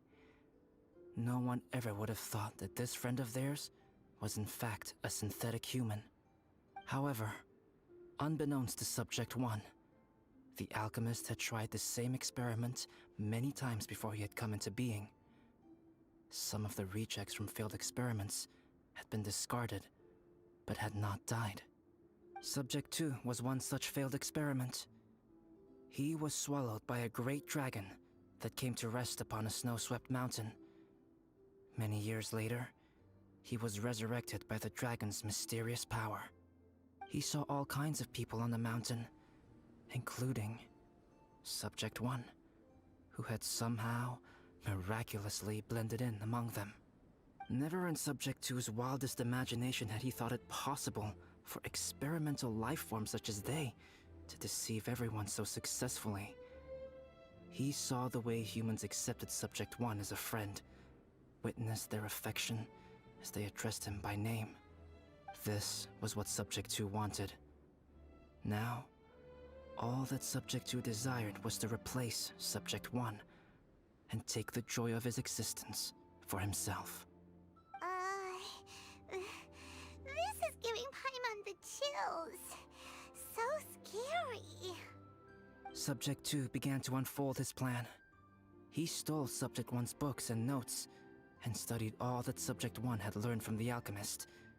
Subject 2 was highly intelligent, and he learned quickly. He changed his face into an exact replica of Subject 1's face. Then, he found a plant with mimicry capabilities, and transformed it using dragon blood and alchemy. And so, not only did Subject 2 transform his own appearance to perfectly match that of Subject 1, he also created a third entity, Subject 3. What? There's 3 of them now? But Subject 2 wanted to become a perfected human. So, he erased a mark on both his and Subject 3's necks. For these marks were symbols of imperfection. In my view, it was probably a subconscious act, an instinct. He so desperately craved to become a perfect human being that he forgot something. Human beings are defined by their flaws. Subject 2's plan was meticulously crafted. Subject 3 would draw Subject 1's attention. After Subject 1 disposed of Subject 3, he would assume the threat had now disappeared and would let his guard down. The next moment that Subject 1 was alone, Subject 2 would make his move. He would eliminate Subject 1 and become the only one remaining. He would secretly replace the Subject 1 of everyone's memories and inherit his identity, residence, clothing, sword, name, and friends. People would have no idea that the individual they knew had become somebody else from one day to the next. This is way too scary. Paimon's never gonna be able to trust anyone again. But just before Subject 2 could carry out his plan, a unique stranger entered the mix. Subject 2 tried to make contact with this person, but found that they could somehow sense he was different from Subject 1.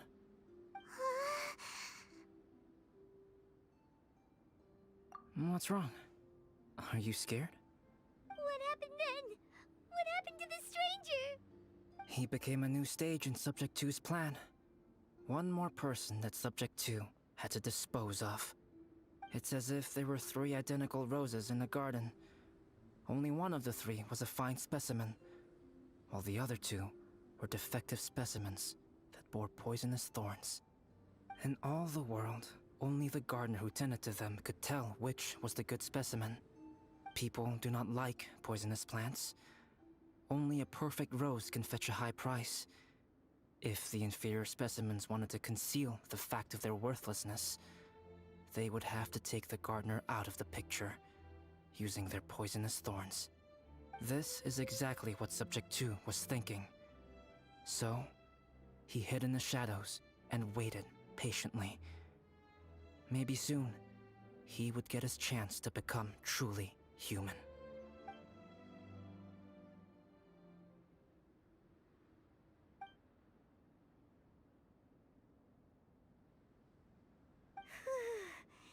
That was intense! So what happened after that? Did Subject 2's plan succeed? Paimon can't bear thinking about it! Fortunately, it is just a story. And even in this story, Subject 2 did not succeed. But you can never let your guard down on Dragonspine. Monsters mutated with Durin's power and blood are also creatures of Rhine-Daughter, just like me. You must beware of all such creatures.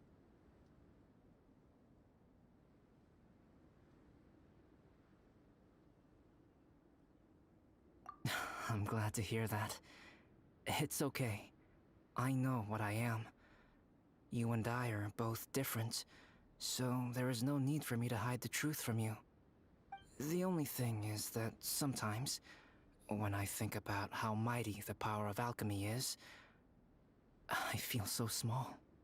As beings who set foot in this world, how arrogant are we in desiring to control our destiny, and in desiring to create? Is creation an arrogant act, traveler? If not, why do we call the ones that created us and control us gods? If it is, then what qualifies us to call ourselves creators? How far must we take our reverence and respect, and what purpose does it serve? Nothing special, but whenever I think about it, I feel a twinge of grief. Poor Albedo. Hello? Traveler? Are you here? Hey, is that Amber? Thought we might find you here. We're here to deliver a message from Cyrus. There's gonna be a big event down at the base camp, and they want you there too, Traveler. Winter camp is nearing its end. Apparently, even provisional instructors are required to attend. Looks like we need to go, Albedo. Bye for now. Then I won't keep you. I have some things to attend to here, so forgive me for not seeing you down. Don't worry about it. There have been no issues getting up and down the mountain recently. Is everyone ready? Let's not keep them waiting.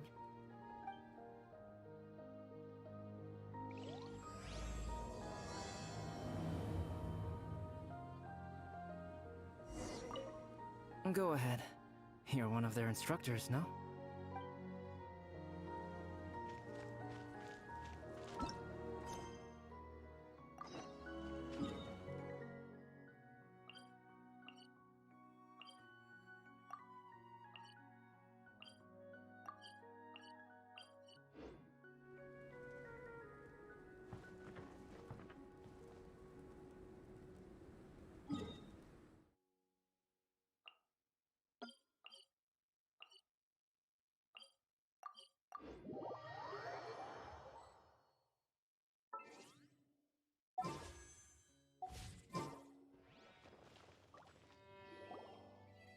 Huh?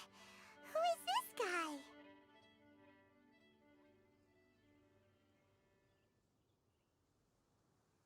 Allow me to introduce Yozerv. He's Joel's father. Dad, this is that traveler I was telling you about. The traveler's helped me out loads in the past, and this time we even built a snowman together. Joel has told me everything about you. I can't thank you enough.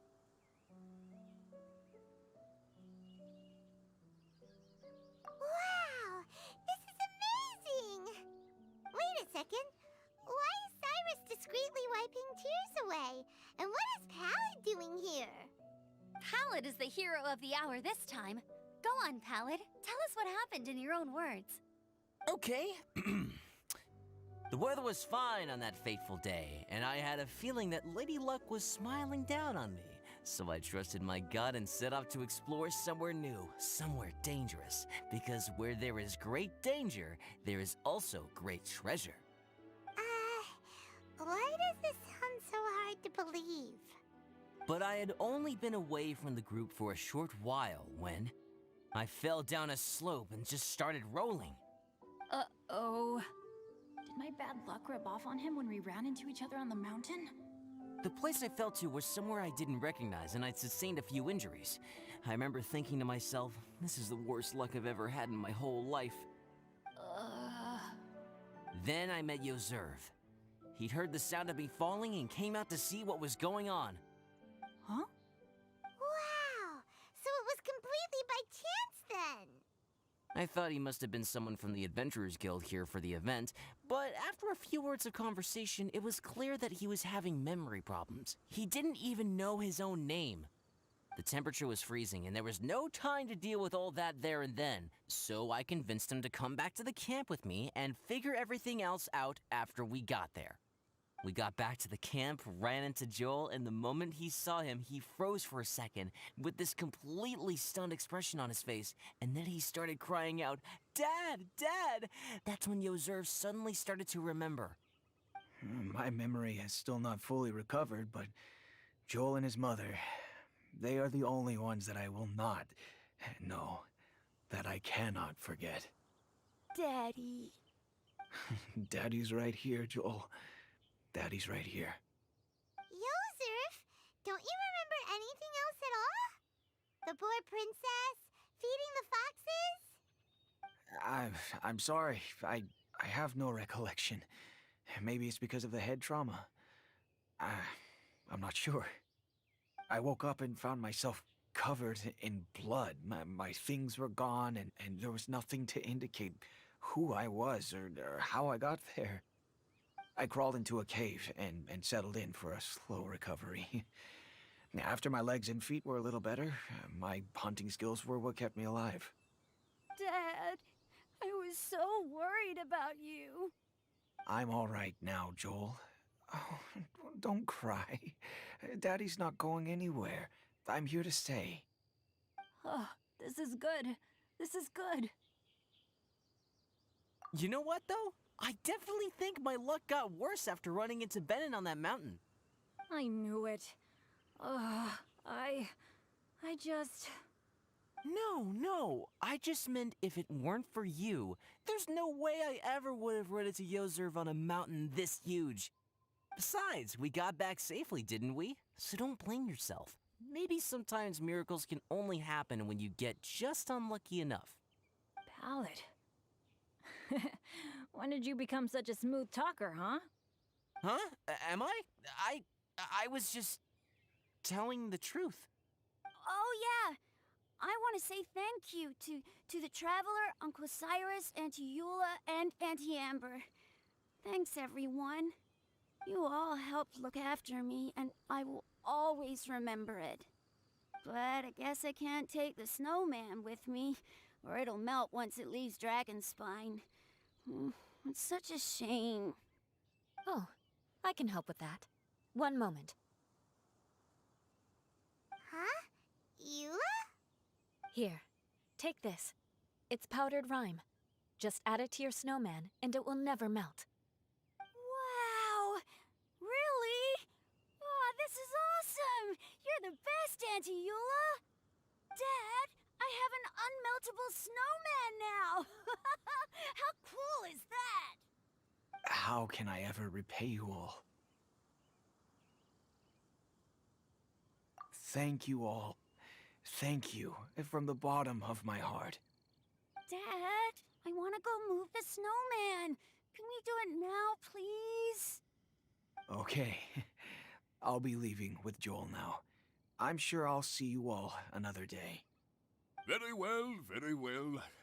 It's time for Pallid and I to have another discussion concerning his breaches of adventurer discipline. Huh? But Cyrus, I think I kind of made up for my mistakes this time, you know? See you guys! Oh, I made this for you and Amber. Think of it as a winter souvenir.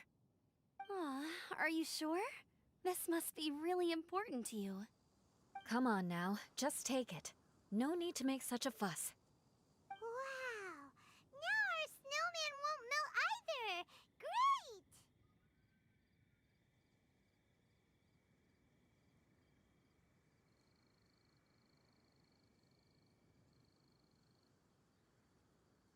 You're welcome. Just keep it. That's all I ask. Amber and I have some business to attend to now.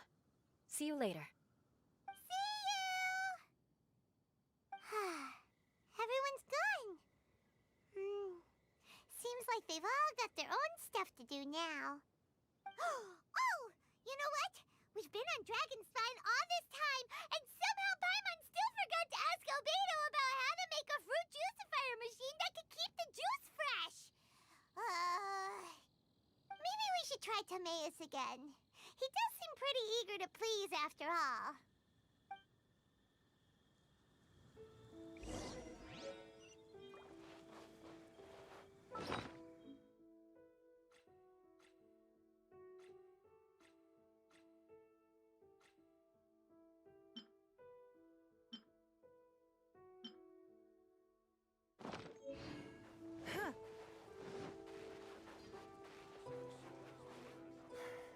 I'm sorry. Still nothing.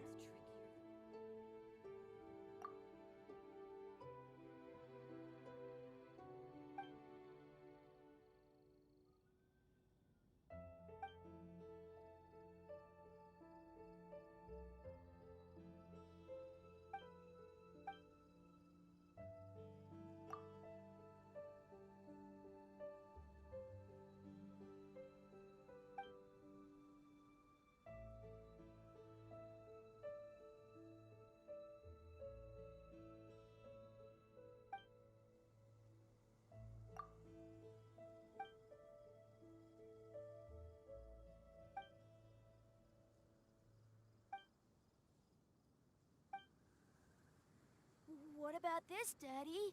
Does it help you remember?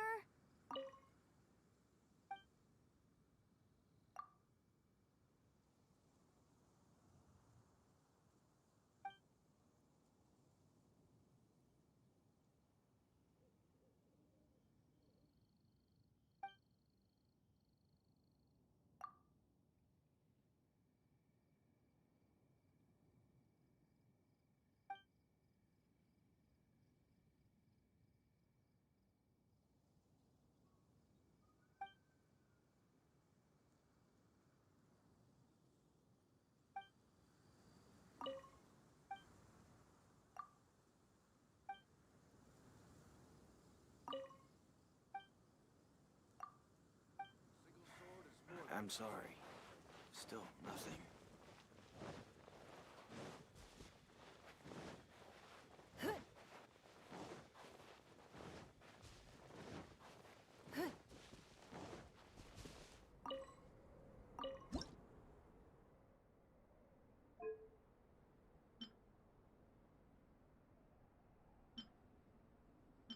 Nothing more than regular snowfall. One day, I'll take you to see the snow that falls over Liyue.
In a trade war, the perfect hunter leaves no trace.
Traveler and Paimon, what can I do for you?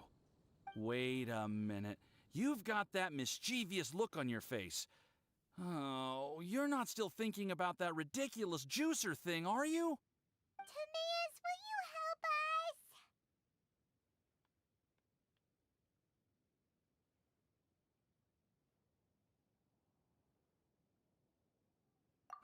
Well, if the Traveler isn't really interested, then, yeah, maybe I'll give this one a pass. It's just the weirdest request ever.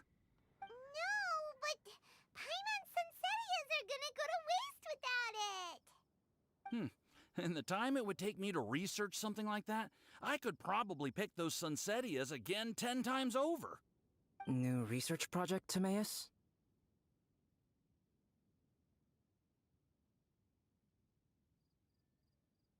We meet again. Oh, Albedo, thank goodness. So the situation is, Paimon wants a machine that can turn fruit into juice and keep the juice fresh. I mean, surely it's... Majorly important, that's what it is. If you can manage to invent this, we'll never have to worry about fruit going bad ever again. That's impossible.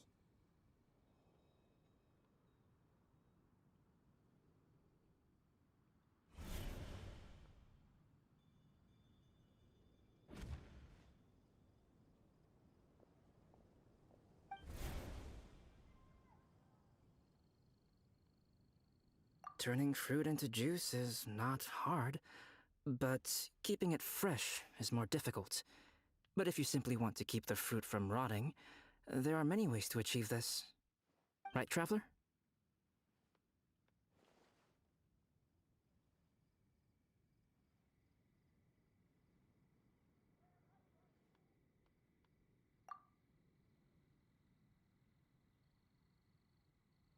What about his neck? What's wrong? Is there something on my neck? From the look on your face, it's as if you thought I just played a practical joke on you that was in exceedingly poor taste.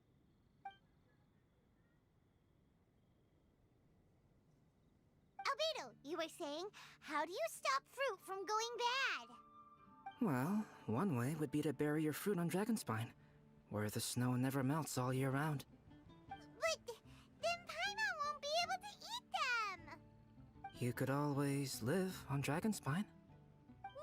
No, too cold for Paimon. Or you can give the fruit to me, and I would take it to Dragonspine for you. But since you don't like the cold, you'd have to send someone else to pick them up when you want them. This is where you come in, Traveler. Suddenly sounds a lot more feasible with other people doing all the work. Okay then, shall we go with that idea? Fruit buried on Dragonspine will stay fresh for much longer. However, it is also possible that the fruit will sprout and grow into fruit trees. Who knows? Maybe the next time you visit, it will have grown into an orchard. You can water the trees, add fertilizer, and when they finally bear fruit, you will have some fresh sunsettias. No way! Then Paimon will have to be a gardener! That's not the goal here. Oh? Well, I don't think being a gardener is so bad.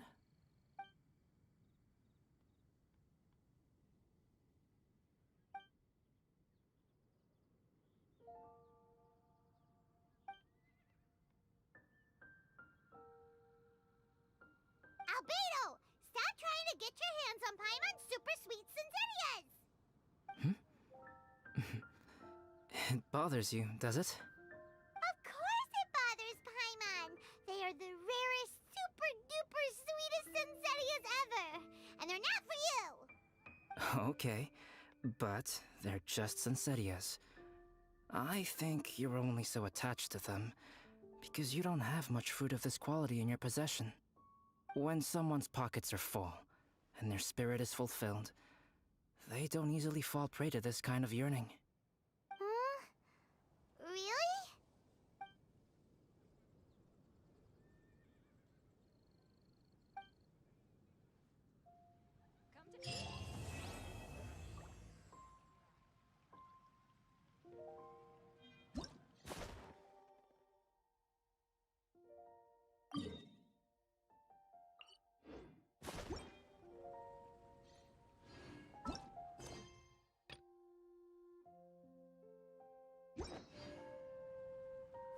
Dragonspine is too cold for ordinary fruit trees to survive. But if, one day, Dragonspine did become home to gardens and orchards, there would be more reasons for people to visit. Perhaps a little life is the key to attracting people. Life may exist in all kinds of unfathomable forms, and in all manner of unthinkable environments. Mysterious, yet tenacious. Perhaps this is what makes life so special.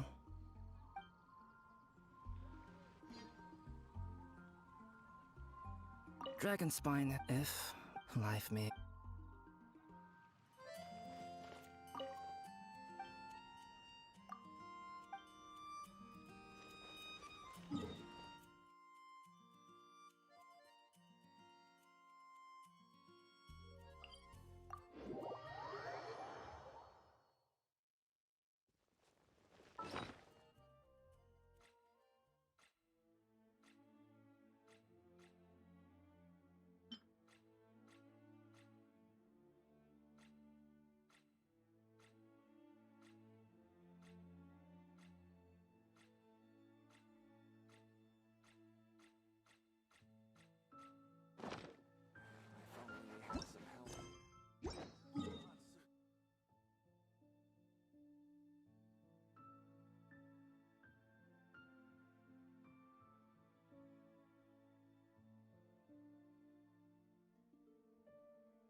Nothing more than regular snowfall. One day, I'll take you to see the snow that falls over Liyue.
Calm weather. Do not trust your eyes.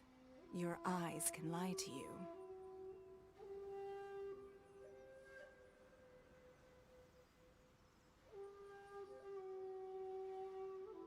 Even if an antique is priceless.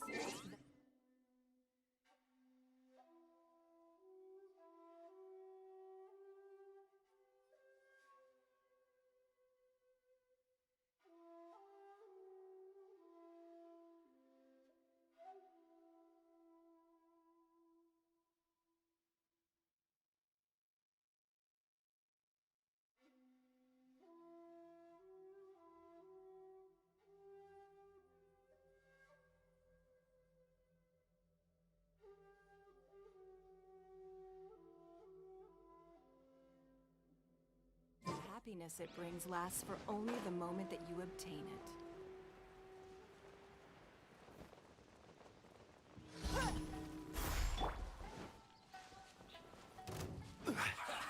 Gather! This is order. Huh? I'm going in! Don't be a killjoy. You've only just begun. Submit!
May knowledge guide